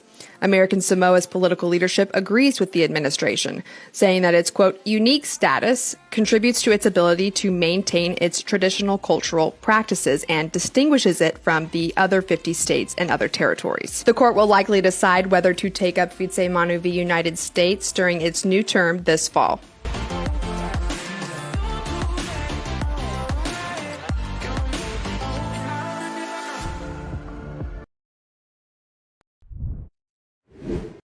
Good morning. It's 8:06. I'm Austin Peterson. Thanks for tuning in to the Wake Up America Show at wakeupAmericaShow.com. Glad to have you here. You can always text us at 573-319-1586. Joining us now live in studio for the very first time on the Wake Up America Show is my good friend, a U.S. Marine Corps veteran and former head of the Veterans Administration here in the state of Missouri. He is a wise and learned gentleman.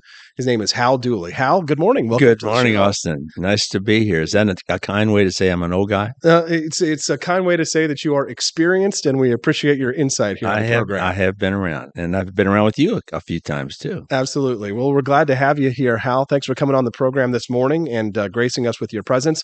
The Secretary of the Treasury, Janet Yellen, says that inflation and high gas prices are still a danger.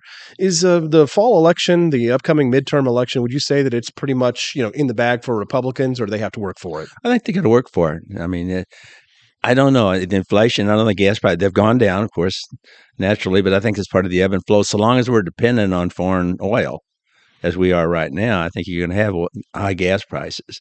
And inflation, who knows where that's going to go? It's just tough. But to me, that's the primary concern right now for people is gas prices, inflation, the cost of buying things. It's just tremendously challenging right now for everybody, especially middle income people.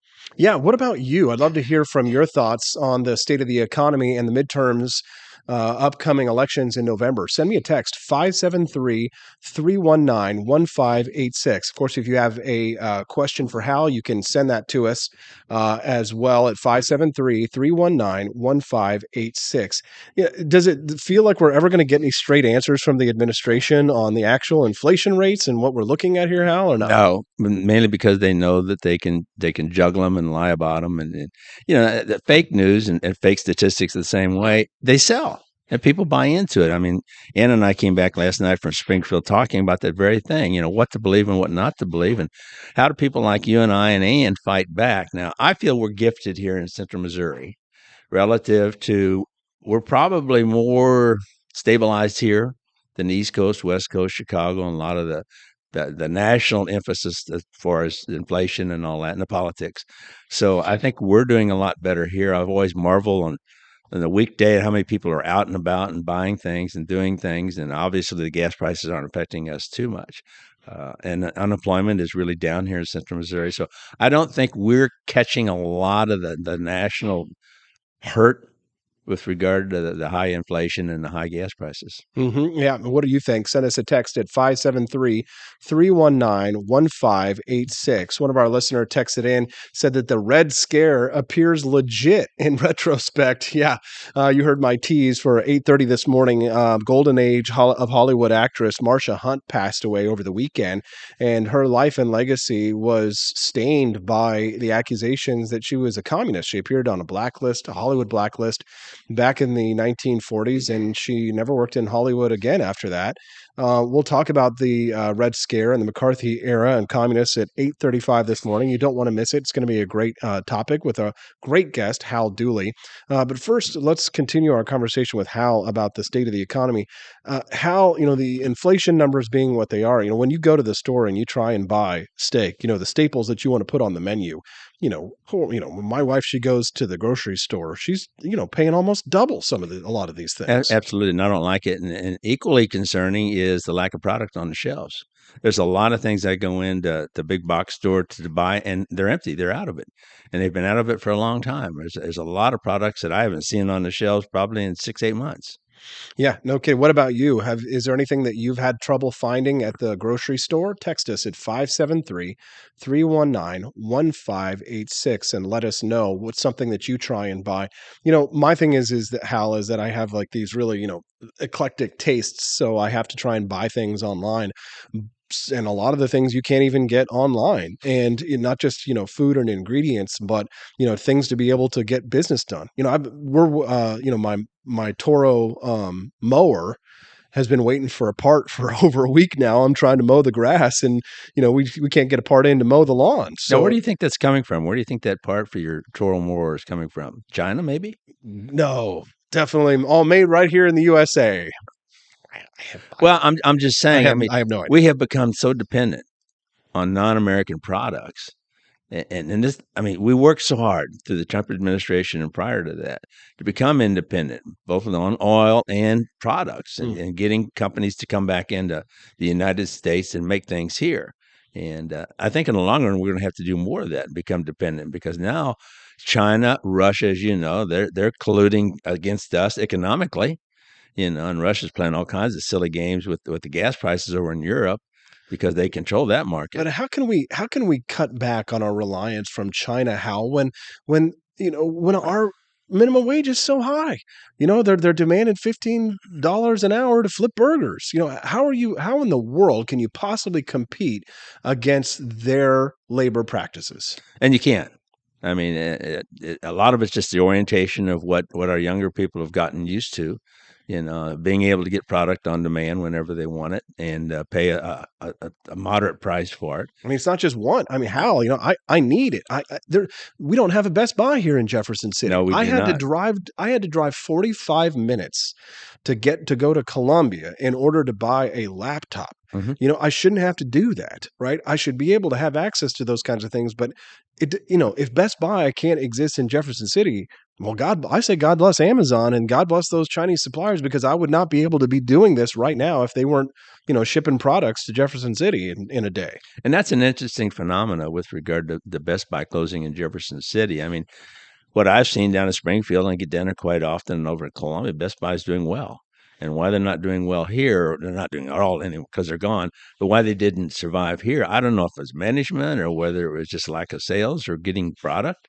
But I mean, our community, Jefferson City, is the capital of Missouri, but we're big city, small town kind of a thing, right? Right. It's not. It's kind of a rural community, you might say.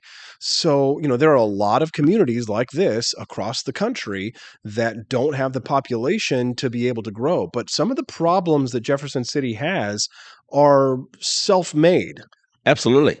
Right now, that's one of the biggest. The housing issue that that they've been discussing, that's self-made too. I mean, the tornado really wiped out a lot of the lower income stock housing, which creates a need there. But just the business community, from what I gather and talking to those people, is they can get more people in, but there's no housing, at all levels. And whatever the dust up was, and I'm still trying to get to that and get to the bottom of it with regard to what happened to the city council. And I think we heard a lot of bruised egos last Monday night rather than the actual reality of the housing market. Yeah, but when I first moved to Jefferson City, what I was told is that there is a group of people who control things here in Jefferson City, and if they aren't making any money off of it, then those projects are not going to get approved. Is that the case? I think that has a factor. I don't know how significant it is. It used to be that way, but I don't think it's that way too much anymore. Okay. Well, if you're just tuning in, we're speaking to Hal Dooley. He's a U.S. Marine Corps veteran, and he was the head of the Veterans Administration here in the state of Missouri. Hal, we were watching American Sniper, me and my wife, over the weekend, and we were talking a little bit about PTSD. We were reading Jason Kander's book about his time in the military service, and some of the mental health struggles that Jason Kander has gone through has been a big topic of conversation. My wife is a therapist and she's into mental health. Are you willing to go as far as to say that, veterans who are struggling with PTSD should be allowed to use something like psilocybin, mushrooms, if it helps them with their PTSD? I have no problems with that at all medically. Mhm. It's the same with marijuana, medical marijuana. I think that usage, and it has an application. Mhm. And we're all for that. The back door of that is the recreational marijuana people and drugs. They want to use that as a cover to do their thing. Mhm. But with regard to veterans, yeah, I think that's one of the medical application that we need to do, and that's a serious problem with us. Besides suicide, which Representative Griffin's holding hearings now and trying to get to the bottom of it. You'll never get to the bottom of it. Did you smoke weed in Vietnam? Yeah. And I don't mind saying that. And I wasn't a big weed smoker. Now, I tell you what, when I was on Guam, when I spent time on Guam, I was commuting between Da Nang and Guam, hung out with the Seabees, and they had a big old rumbling house in downtown Agana, and they had wall-to-wall mattresses in there. And of course, they had the old Jefferson Airplane music and the old Vietnam music. It's a place, right? To be loved. But you didn't have to smoke anything. You just go in there and inhale, and you were higher than a kite in about 15 minutes. Don't you want somebody to love? I can see it. I can see you now, Hal. And then you did some of the best scuba diving in your life there in Absolutely, Guam. and I want to go back. I would love to go with you, bud. And you mentioned Jamaica. Ann and I are looking at going back to Jamaica. I've not been to Jamaica probably in about 20 years. But I want to go up to Ocho Rios, the northern part of the island where Dunn River Falls is, and James Bond was filmed. Oh man, yeah, that sounds great. Hal, I'm really excited to talk to you about our next topic. A woman who was holding an "Abolish the Monarchy" sign was arrested in the UK. Let's talk a little bit about the death of Queen Elizabeth. Let's talk a little bit about free speech and the monarchy. If you have a question for us or for Hal, you can send us a text at 573-319-1586. We'll definitely get to your comments when we get back with more Hal Dooley on the Wake Up America Show with Austin Peterson at wakeupAmericaShow.com. Want an engaging website to boost your business? You're just a click away from 5-star Fiverr talent. Hundreds of freelancer skills like web design. Head to Fiverr.com today and get something started. American conservatism is distinct, like America is distinct from the United Kingdom. American conservatism's roots comes out of the Wild West, out of pioneerism. The difference between American conservatives and European conservatives is that Americans are cowboys. We are that God, guns, gold, and girls. It's wild here. And we should stay that way. We shouldn't allow a European version of conservatism to come and infect us here. We like it wide open spaces here, deep in the heart of Texas and all that.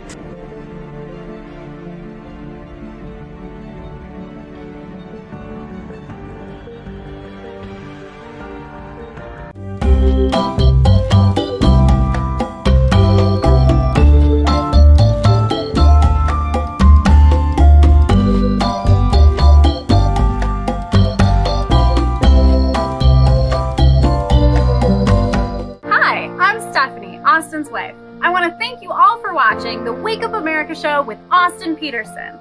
This show has been a huge venture for our family, so we would love it if you could join us. I believe in liberty, and I believe in Austin's ability to spread the ideas of liberty. Do you?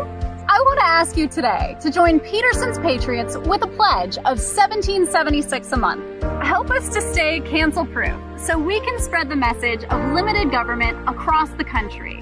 I joined Peterson's Patriots myself, just in a little different way. Visit wakeupAmericaShow.com/support and make your pledge today.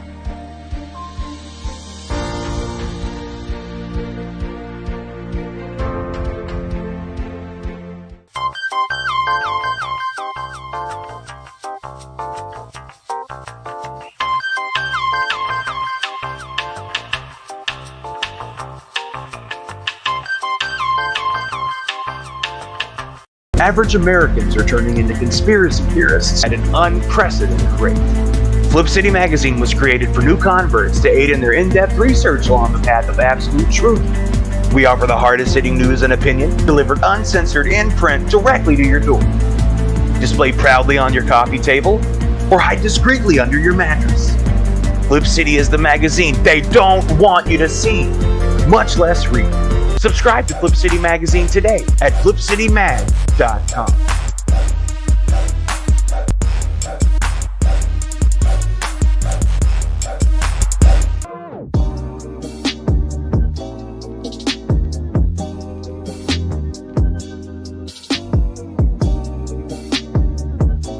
Speaker Pelosi's husband Paul made a big investment in chips just before Congress votes on a bill that would give $52 billion in subsidies and tax credits to the chip industry.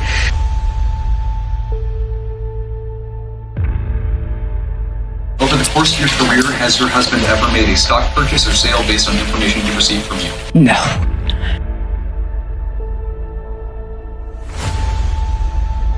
And I believe if you come to our border, you will be turned back. Do not come. Do not come. Have you ever received a royalty payment from a company that you later oversaw money going to that company? You know, I don't know as a fact, but I doubt it. Well, here's the thing is, why don't you let us know?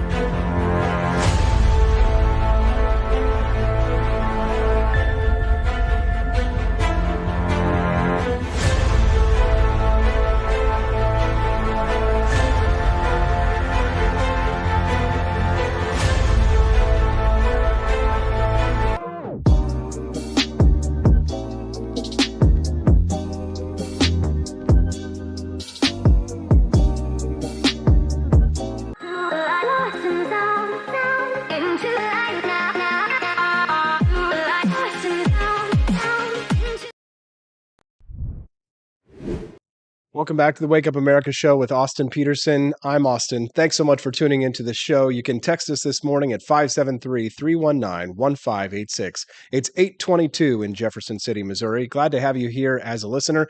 Joining us in studio, sticking around, is our good friend Hal Dooley. Hal, good morning. How are you feeling today? Good morning, Austin. Feeling good. Got a little cold, but outside of that, doing good. Good. Well, I'm glad to have you here, Hal. And we're going to move on to the next topic this morning, which was the passing of Queen Elizabeth II.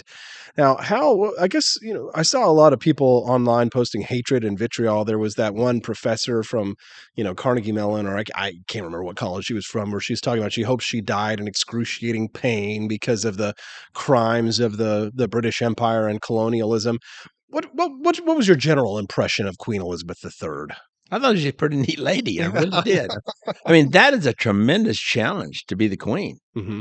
I mean, you're always queen 24/7, 7 days a week, and you've got so many things that you're responsible for just on etiquette and places that you need to be and stuff like that. And when you're the matriarch of a country, that you no longer exist. Mm-hmm. Being the matriarch exists, and that's what you have to live for day in and day out. And I thought she did a great job. It was always gracious. It was always nice, always dressed well.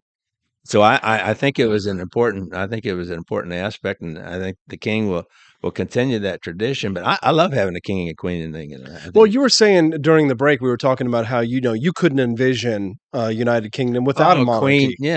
Queen Hillary. Yeah, I just cannot wrap my hands around that, and that goes back to culture. Mm-hmm. We don't have the finesse, I don't think, mm-hmm. to have that type of hierarchy.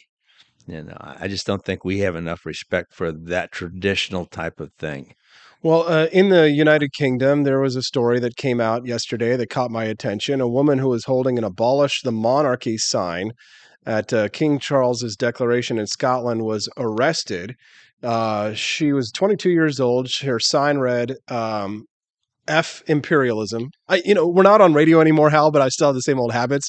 I can say what I want. We can say curse words here, but I don't anyway, just because we do have some people who listen with their kids. But it said F imperialism, abolish monarchy. If we had a monarchy here in the United States, you say that, we're not classy enough for it, but I think I'd be on her side. I can understand the yearning to get rid of the monarchy. The only problem is that, the parliamentary system of the United Kingdom is really not something that I think we should aspire to. No, we shouldn't. Right. People don't love the two-party system here in the United States, Hal. But if the alternative is the system that they have in the United Kingdom, minus the Queen and King, I think I'll pass on that. Well, and you don't have to be there. Mm-hmm. It's the same time as what we've talked about in the past before. So long as I have my freedoms and we do the things that we need to do in accordance with the Constitution of the United States, I'm all for it. Yeah. And that's sort of libertarian culture. But, people need to realize when they talk cancel culture and opposed to things and get rid of things, and at the same time expect government to step in and replace a lot of those responsibilities, then you're giving away your freedoms. And it's crazy what people want to do. Yeah. If you're just tuning into the show, you can send us a text at 573-319-1586. We're speaking to Hal Dooley. He is a Jefferson City native. He is a former U.S. Marine Corps veteran, as well as a current veteran of the U.S. Marine Corps. And he was he's the former head of the Department of Veterans Affairs here, the Veterans Missouri Administration. Veterans Commission. Missouri Veterans Commission. Today. Hal, I didn't bring this up, but we don't have to talk about this for too long. But I guess you and I and John Marsh, we won an award. Yes, we did. We won an award. The three of us, we won an award for, what did we win? The COVID coverage. I mean, and how we covered it and talked to the physicians and stuff, Cap Region Medical Center and Gasper Calvaruso and those guys on a regular basis. And our good friends over Cole County Health Department and bringing them up to date. So I thought we did a fantastic job. Well, I thought I did a fantastic job too. But apparently, I'm not the only one wanting to pat myself on the back, because Christy Campbell from the Cole County Health Department reached out to me and said that you and I and John Marsh had won an award. Now, the thing that I thought was so interesting about it, though, Hal, was it was like, we didn't softball them. No. When we did our coverage of the COVID pandemic, we asked hard questions of our local officials. It was not some kind of like, they walk in, it's some namby-pamby interview, and, we wipe their butt and let them walk out with any questions. We asked tough questions. We did. But they still decided to honor us with an award. Well, it depends as far as the questions are concerned, how they handled the pandemic here in Cole County as compared to nationally. I mean, the overcover of what was going on with the political football and Fauci and all that kind of stuff, and them actually having to administer the health of our citizens, especially here in Cole County with regard to the COVID and the vaccines that were coming down. That was tough to do because there was so much misinformation out there. And then, when you get the Cole County health officials in and they try to explain what they see is the issue and how the remedy should be, especially on the vaccine side. It was tough for them, but I was happy that we didn't close businesses politically. We didn't close businesses to the magnitude that some other people would have liked to have done. I remember during the early days of the pandemic, I was on a walk, and every once in a while I would run into Chesney Schulte when I still lived over on Boonville. Chesney was the communicable disease coordinator over at Cole County Health. And I remember I said to her, that I thought she was doing a good job, but it's just funny because conservative political talk show hosts and county health departments are natural enemies, right? And they are. Right, but it didn't end up having to be that way because Cole County Public Health decided to manage the pandemic in a more hands-off approach. That it wasn't mandates. It was always recommendations, and everything was voluntary, and everything was actual science-based. And looking back in retrospect, that was the course of action that needed to be taken. A lot of these shutdowns and stuff were needless, and they wrecked a lot of the small businesses that haven't come back on that.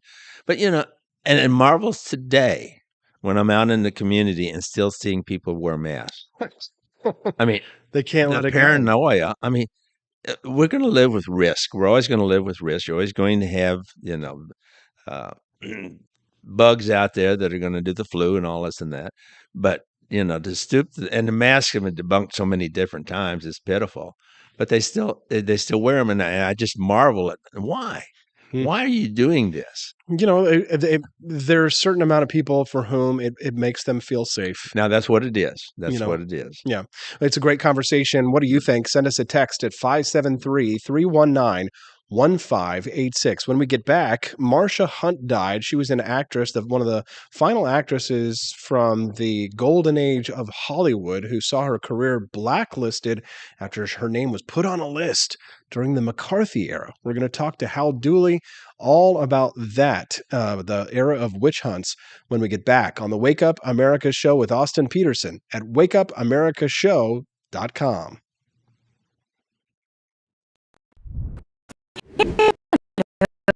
This is my Didi's website. Now I've decided to speak to you with my real voice for the first time ever to tell you about how cool Frenchy Bush is. But I've decided that this is the perfect opportunity to share with you. Frenchy Bush is a good website. You should follow us on socials. If you like Frenchies or any kind of bulldogs, me and my new brother George are going to try to make your life more fun. Hello, I'm George. My neck isn't really thick yet, but it will be. We are so glad you're here. Please ignore my floating eyeball. It helps me spot predators who might be approaching from the sides. Didi made Frenchy Bullshit to review things that he uses on me and my brother to tell you if it's good or bullshit. Take this collar, for example. Didi really likes it. Didi said it's really handy because us Frenchies got thick necks. Need something really tough. People think Frenchies are little, but if you look at us from below, you can see we are really pretty buff. Beefcake. Yes. Look at my creamy thighs and chest. Yes. You like that? Big brother, please focus. Frenchy Bush. Please follow us for more great content and read the Frenchy Bush blog for more fun and cool stuff.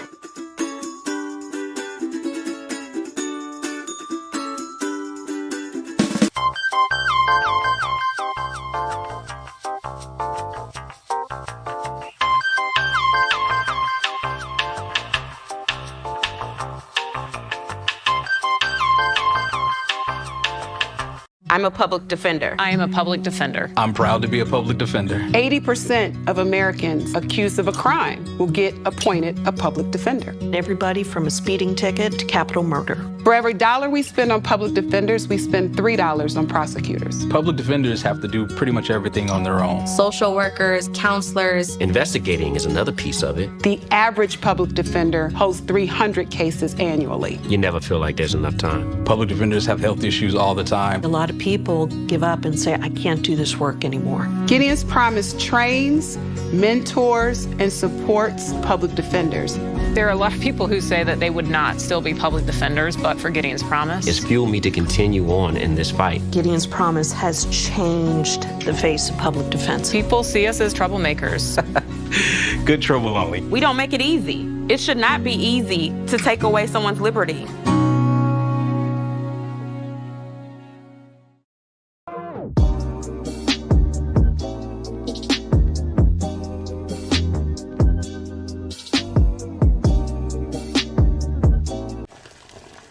Ever hear the one about the frog?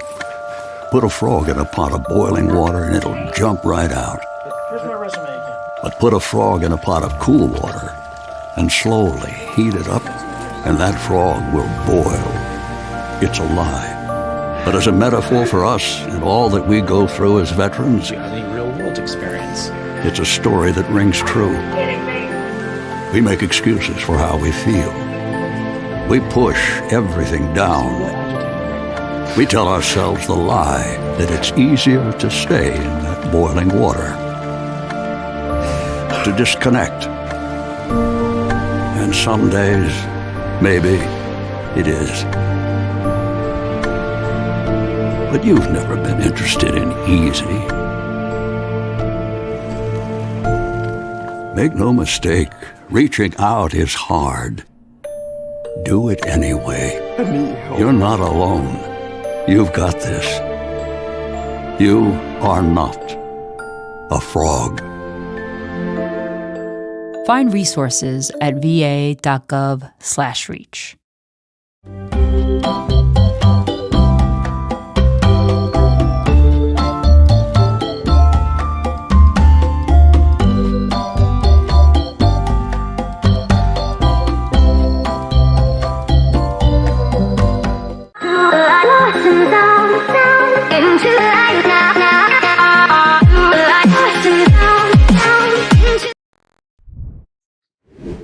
Good morning, Austin Peterson here. Welcome to the Wake Up America show. It's time to rise in freedom. It's 8:34 in Jefferson City, Missouri. Thank you for tuning in to the Wake Up America show. I'm still joined in studio by my good buddy, Hal Dooley. Hal, good morning. Good morning, Austin. Glad to have you here, Hal. Good to be here. Now, before we move on to the topic of the McCarthy era of hearings, which you actually got to experience and see on television firsthand, I'm looking forward to talking to you about that, as well as the life and career of Marcia Hunt. I was curious to get your take on the announcement by State State Senator Bill Eigel that he was going to be jumping into the Missouri governor's race. I'm amazed. I don't see where the niche is Mm-hmm. that he can expound on. What do you mean? Well, rural, suburban, urban. I mean, where is he coming from that he feels that are soft that would vote for him rather than Ashcroft or the lieutenant governor? That's a good question. He's got to play catch up. Of course, Ashcroft hasn't announced. He's done everything but announced. He's raised a lot of money, from what I've heard. Well, he has, and the name really enables him to raise a lot of money. Mm-hmm. And it marvels me. I mean, I think Lieutenant Governor Keogh has been out on the road quite a bit here in the last few months, trying to establish a lot of the urban support. I mean, we know him here in Central Missouri and all the good things that he's done, but by the same token, when you run for statewide, you've got to get the urban areas and the suburban areas, especially St. Louis, Kansas City, and Springfield, and Cape Girardeau. When we in the conservative movement or the liberty movement here in Missouri know State Senator Bill Eigel as a champion for limited government. We know him as a champion for the ideals that I believe in. And as somebody who's interviewed the Secretary of State Jay Ashcroft multiple times and Bill Eigel a couple times, there's a lot of overlap there between those two in terms of their ideas. But I think I can't say I've ever heard Jay Ashcroft, make a statist grumbling, if he didn't even vote for the local Cole County tax that you were trying to convince us to vote for, Al. So, I mean, that's going to be a tough decision for people like me. It is. Because I like them both, But I think you hit the nail on the head with regard to Lionel and what libertarian things. And I think, even though I don't think he would win, I think it exposes that philosophy to people. In my career and working in the legislature over all those years, there were people that would run every year, and then eventually they would win.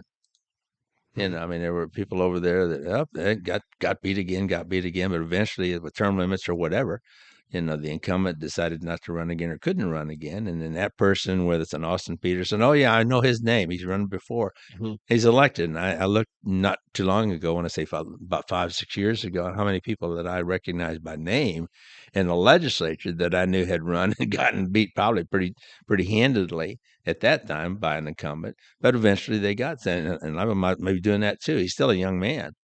And get his name out there. And if he can get the financial support to be able to get the message out, it's probably a good thing to do. And like you said, you're interested in it because his philosophical, political bent is probably in parallel to what you feel, and probably what I feel in a lot of different ways too. So that might be why he's doing this, to advocate for our ideas. Right. It makes sense. If you're just tuning into this show, you're watching the Wake Up America show with Austin Peterson.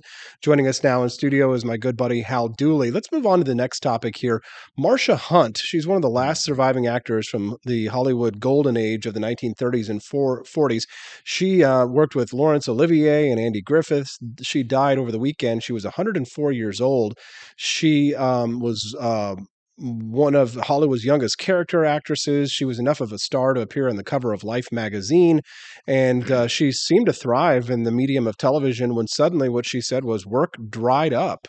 The reason, she learned from her agent, was that the communist hunting Red Channels publication had revealed that she attended a peace conference in Stockholm and other supposedly suspicious gatherings alongside stars like Lauren Bacall, Humphrey Bogart, and Danny Kaye. Hunt went to Washington in 1947 to protest the House Un-American Activities Committee, which was conducting a witch hunt for communists in the film industry. She says, that a blacklist just destroyed her career. Now, Hal, you lived through that era. I did. What was that like? I was a young person on that, and we talked off air a few minutes ago about that.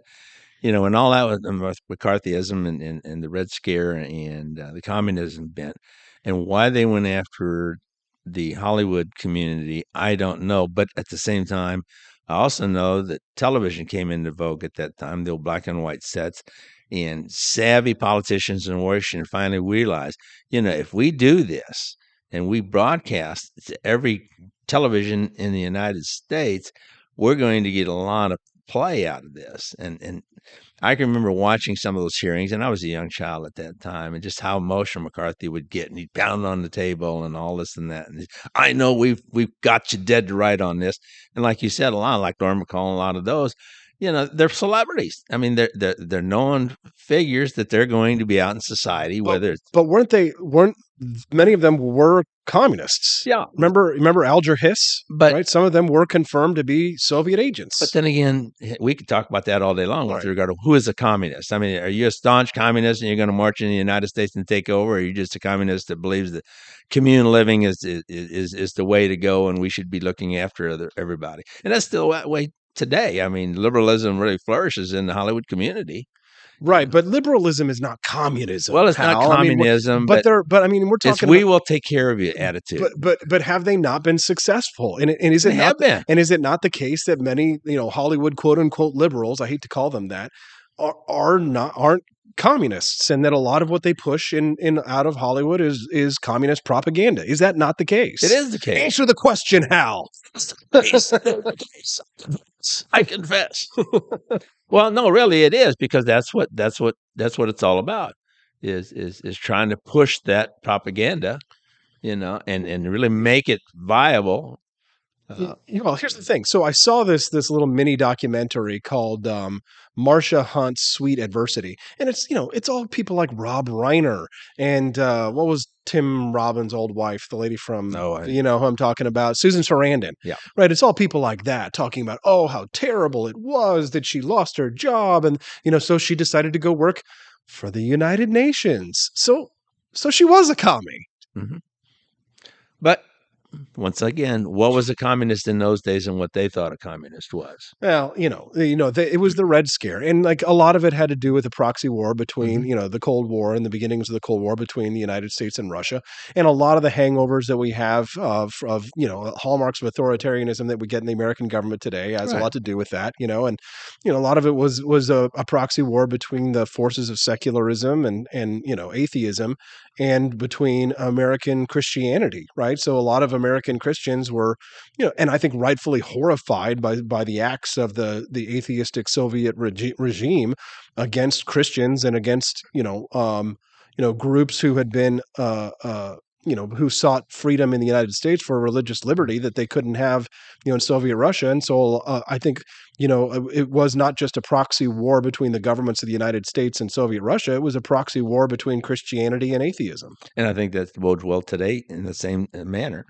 Is we've got that war basically against secularism against Christianity, and I think the Christian community is beginning to respond to that. I mean, you were a soldier during the Cold War. I mean, but somebody texted in and said, Hal appears soft on commies. Hal, do we need to bring you up on Well, no, it's depends on what a commie is. I mean, hey, Trump went through that. Yeah. Trump went through that, Well, he did send money to Hillary and say she was a very fine person before he ran against her. I mean, he said, well, there's some fine people in the Ku Klux Klan. He got crucified on that. And it depends on what you want to define as with regard to the communists. Yeah. I mean, some people just think of it as helping the community, helping the society out and doing good things. I mean, you can almost call a lot of the Christian community commies. Well, they're helping their fellow man, and we'll take care of you. And well, the Pope is kind of kind of a commie. Yeah, Pope Francis he's leaning a little bit more to the left, a little bit more to the commie side of things. Yeah, you can text the show this morning at 573-319-1586. The problem is that I see, Hal, is that we do have this threat of socialism and communism in the United States today. You do see elected representatives here in the United States who proudly claim themselves to be socialists. And this is a philosophy that I believe is at odds with the U.S. Constitution. And it is at odds with freedom. It is at odds with our freedom to transfer, or with our freedom to do business, our freedom to choose to do what we want to do. And I think in many ways, Joseph McCarthy, he may have gone too far in some ways, but in many ways, he was right. He was right about the creeping authoritarian communists that were proudly operating in Hollywood, maybe under the radar, but now they're out in the open, Hal. Now they operate out in the open, and they're proud to be communists. Here's the thing. How do you think people would be treated today if they were proud to be Nazis? Don't you think that they would be rightly scorned, rightly cast, rightly cast so. out, that they wouldn't be given huge budgets to make Hollywood movies?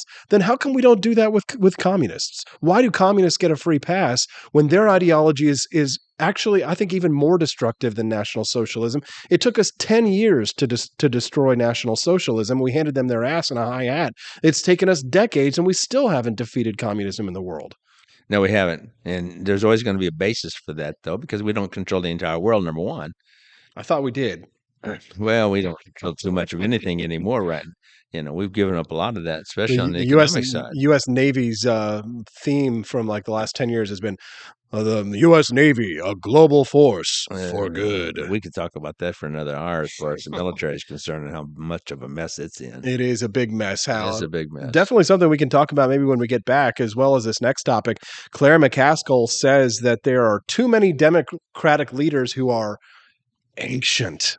She couldn't be talking about Joe Biden, could she? She couldn't be talking about herself, could she? Couldn't she be talking about herself? I don't know about that. We'll have to find out more when we get back. Don't forget, you can text the show at 573-319-1586. We'd love to hear from you. Somebody just texted and said, "Great rant, Austin." Thank you. That was the pat on the back that I needed. Send your pat on the back to 573-319-1586. We'll be back with more Hal Dooley on the Wake Up America show when we get back at wakeupAmericaShow.com. And after an injury, I found myself as a patient. I experienced post-traumatic seizures. Depression is a big one that comes along with it, PTSD. So I pursued my PhD in neuroscience and regenerative medicine. The coalition has helped fund my academic pursuits.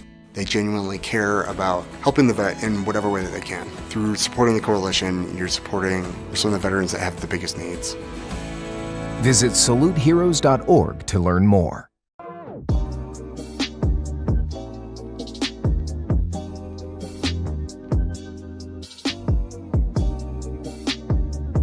If there wasn't going to be somebody who was a fiery champion of liberty, somebody who would get out there and who would be aggressive, and if they wouldn't do it with more fire or passion than I had, then I would go and I would fight this battle for us.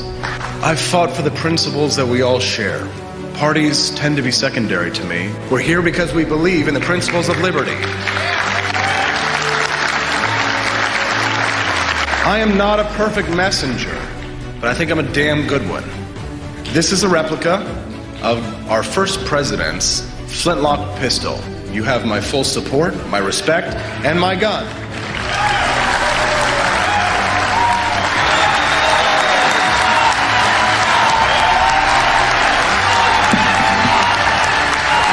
Thank you, guys.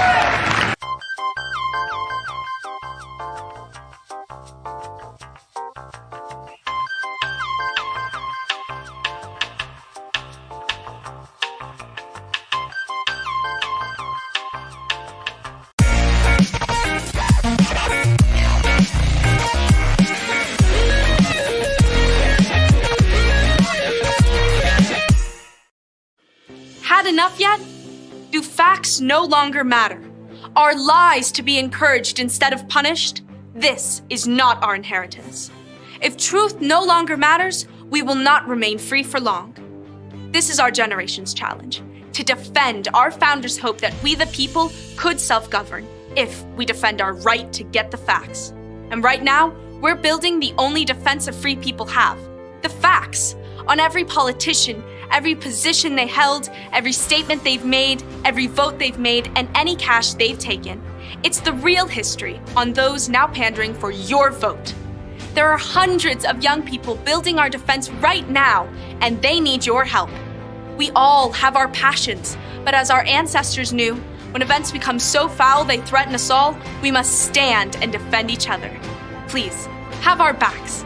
Join us at votesmart.org.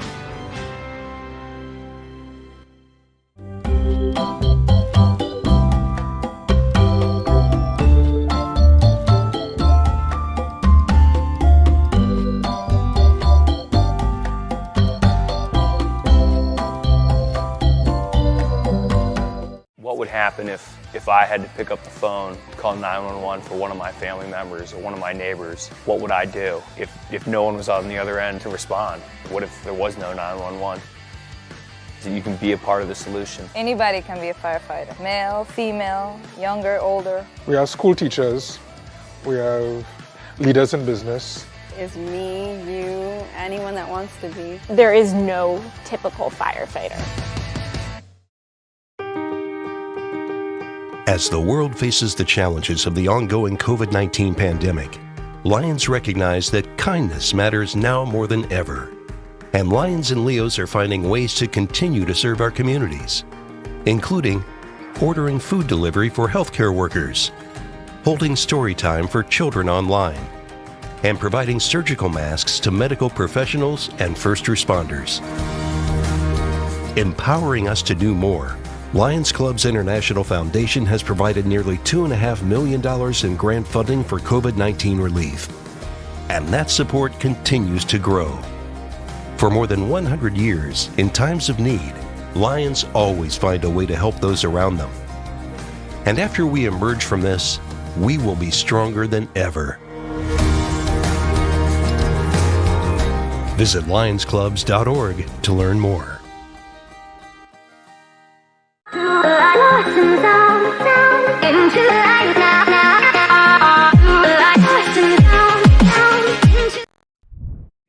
Good morning. It's 8:51 in Jefferson City, Missouri. I'm Austin Peterson with the Wake Up America show. Thank you so much for joining us. It's been a great program so far. Joining us now in studio for the final segment is Hal Dooley sticking around. Hal, you've done a great job this morning. We're glad to have you. Well, so have you. Even though you muscled up a couple of times, you've done okay. Yeah, thank you, I give you an A. Thanks for pointing that out. Appreciate that one. We've got a couple more topics left to go. You can still text the show at 573-319-1586. That's 573-319-1586. Just program us in your phone. That way you can text us anytime you like when we're live Mondays through Fridays from 7 a.m. to 9 a.m. Hal, thank you so much for doing the show with us this morning. I think we can kind of put a bow on the whole communists in Hollywood topic here on that one. But the final topic that I had for you here, which is one that I think, near and dear to your heart there, is Claire McCaskill said yesterday that she thinks too many Democratic leaders are ancient. I noticed that she didn't say that Joe Biden was too ancient. But, one, do you think that she's right? And two, do you think he's going to run again? Well, he says he's going to run again. Mm-hmm. We know that. He also is ancient. We know that, too, factually. I mean, he can't hide that he's over 80 years old. And he acts like it. Really. I mean, just call a spade a spade. I'm getting ready to go to my dad's 80th birthday party this weekend. Well, you know what I'm saying. But a lot of these people, a lot of these people have been in government since I was a child. I mean, Joe Biden got elected before I was born. He's been in government I'm 41 years old. He's been in government my entire life, Hal. Senator Dianne Feinstein, they're saying she can barely remember people that she works with on a daily basis. I agree. So, I know a lot of people don't like our term limits here for legislators in the state of Missouri, but I do. And I think that they should be rolled out on the federal level. What about you? I think they should be loosened a little bit in the state. I mean, I like experience. In my day when I was a department director, the division director in the state, I always appreciated the House Veterans Committee and the Senate Veterans Committee, and their chairman and hierarchy would spend time with the commission and our programs, and they were intimately familiar with what we were doing, so that when we testified in front of them, also on the budget side, they already knew what we were doing, how we were doing it. In the latter part of the years when I went over there were too many people sitting there on the veterans committees that had no idea what we were doing. They knew about veterans, that they wore uniforms and carried guns and stuff, but they had no idea about the homes program or the cemetery program or the service officer program and all those, and how we put them together and how they impacted our veterans and stuff. And that goes across the entire gambit of state government. And I think it's a challenge right now on state legislators, is becoming aware of how state government works and we got 13 departments in the state. And it's just amazing sometimes with social services and stuff like that. When you've got a social service worker that's making $25,000 a year handling 200 cases, that's untenable. But that's the way it is. But then again, when something happens to a young child in a household, they get crucified for not being on top of it, not being aware of it, and doing something about it. And you can't have it both ways. You can't have limited government, limited resources, and maximum results. It just doesn't work. You're going to get what you pay for. And that's the challenge I have with the term limits. I mean, I like term limits, but I think, we should expand that out maybe 4 more years, because once they learn what's going on in state government, then they're out. Now, I don't know if that makes sense to you or not. Yeah, it makes sense. The only problem is that I think that the bad that some of these legislators do when they stay in there longer outweighs the good that they could do if they stay longer. I mean, how many people, Hal, have been in state government and that you were like, God, when are we ever going to get rid of them? And then when they left, you said to yourself, geez, we really dodged a bullet. Thank God for term limits. Well, at the there's same been time, plenty of them. We're part of that answer. We're the media.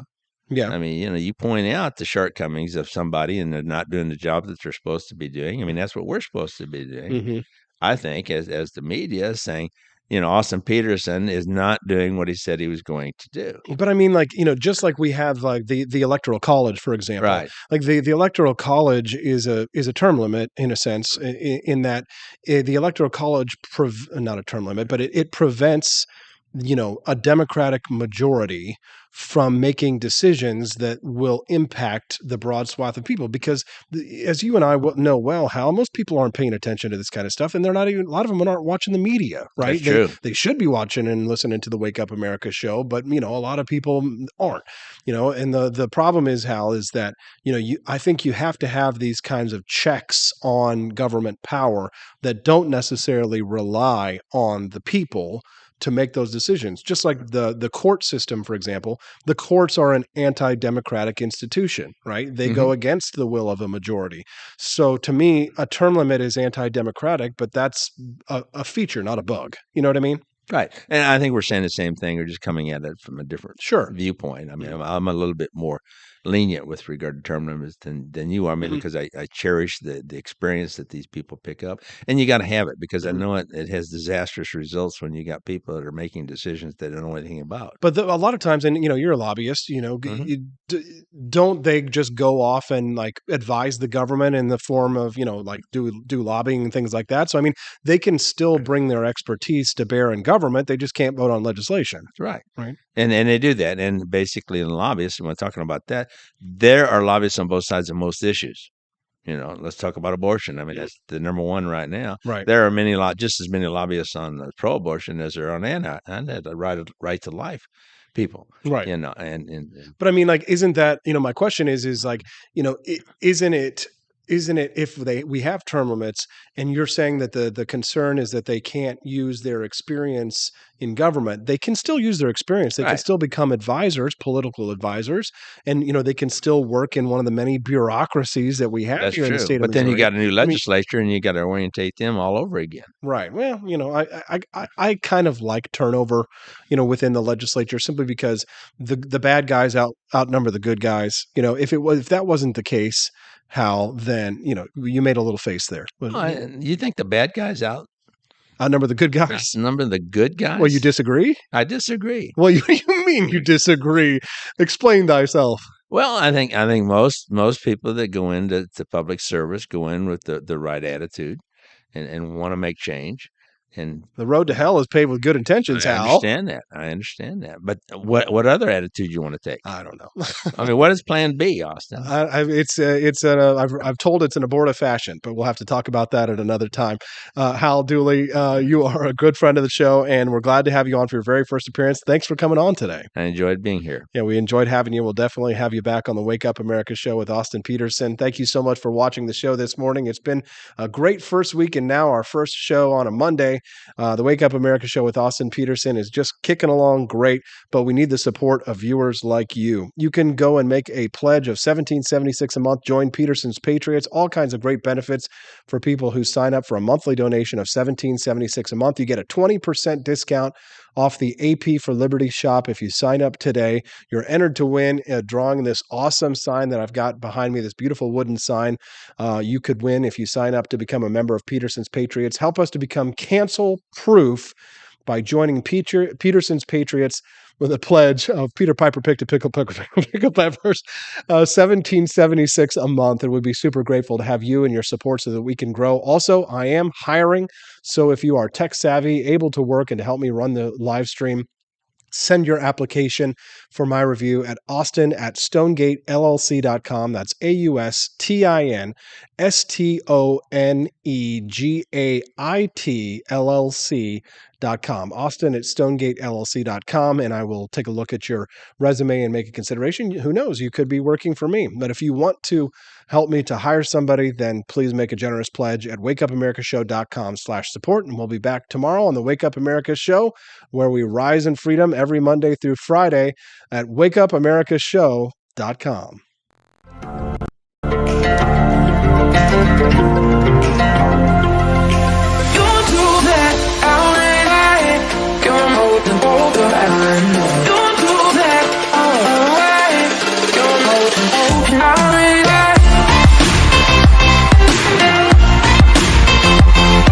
It's morning again in America. Our country is prouder and stronger and better.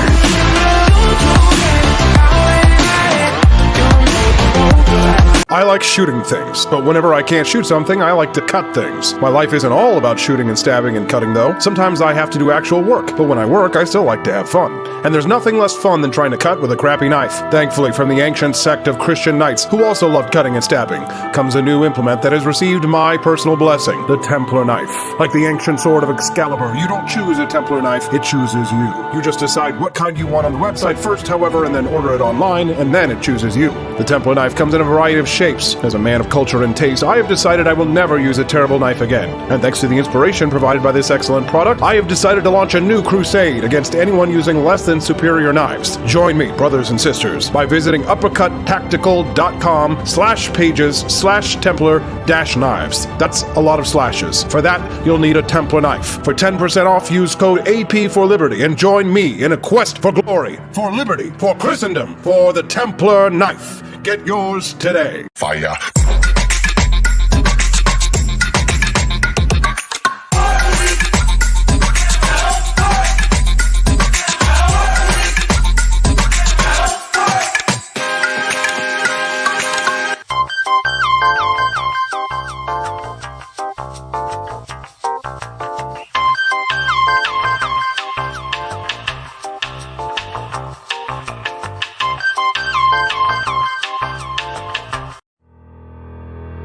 Your printing company stinks. They charge you too much money and they don't love America enough. We've got the solution. Patriot Printing USA. Whether you're running for office, saving souls, or just need business cards that will get you the new job you've been looking for, Patriot Printing USA has got you covered with the best prices around. Palm cards, brochures, bumper stickers, door hangers, you name it, we've got it. PatriotPrintingUSA.com. That's PatriotPrintingUSA.com.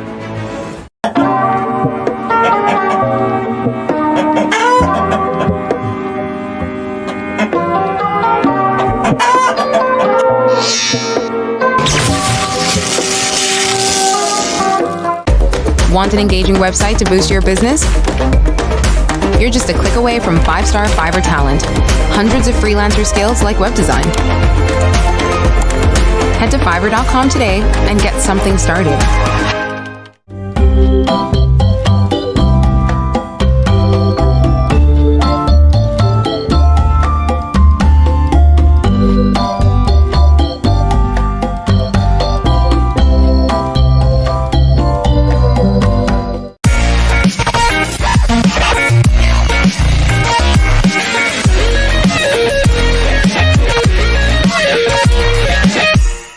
Average Americans are turning into conspiracy theorists at an unprecedented rate. Flip City Magazine was created for new converts to aid in their in-depth research along the path of absolute truth. We offer the hardest-hitting news and opinion delivered uncensored in print directly to your door. Display proudly on your coffee table or hide discreetly under your mattress. Flip City is the magazine they don't want you to see, much less read. Subscribe to Flip City Magazine today at flipcitymag.com.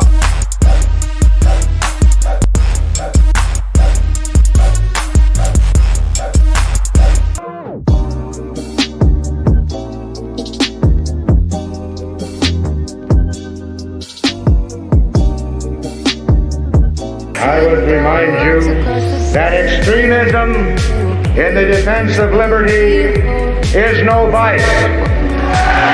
It is better to settle these matters in the courts than on the streets, and new laws are needed at every level.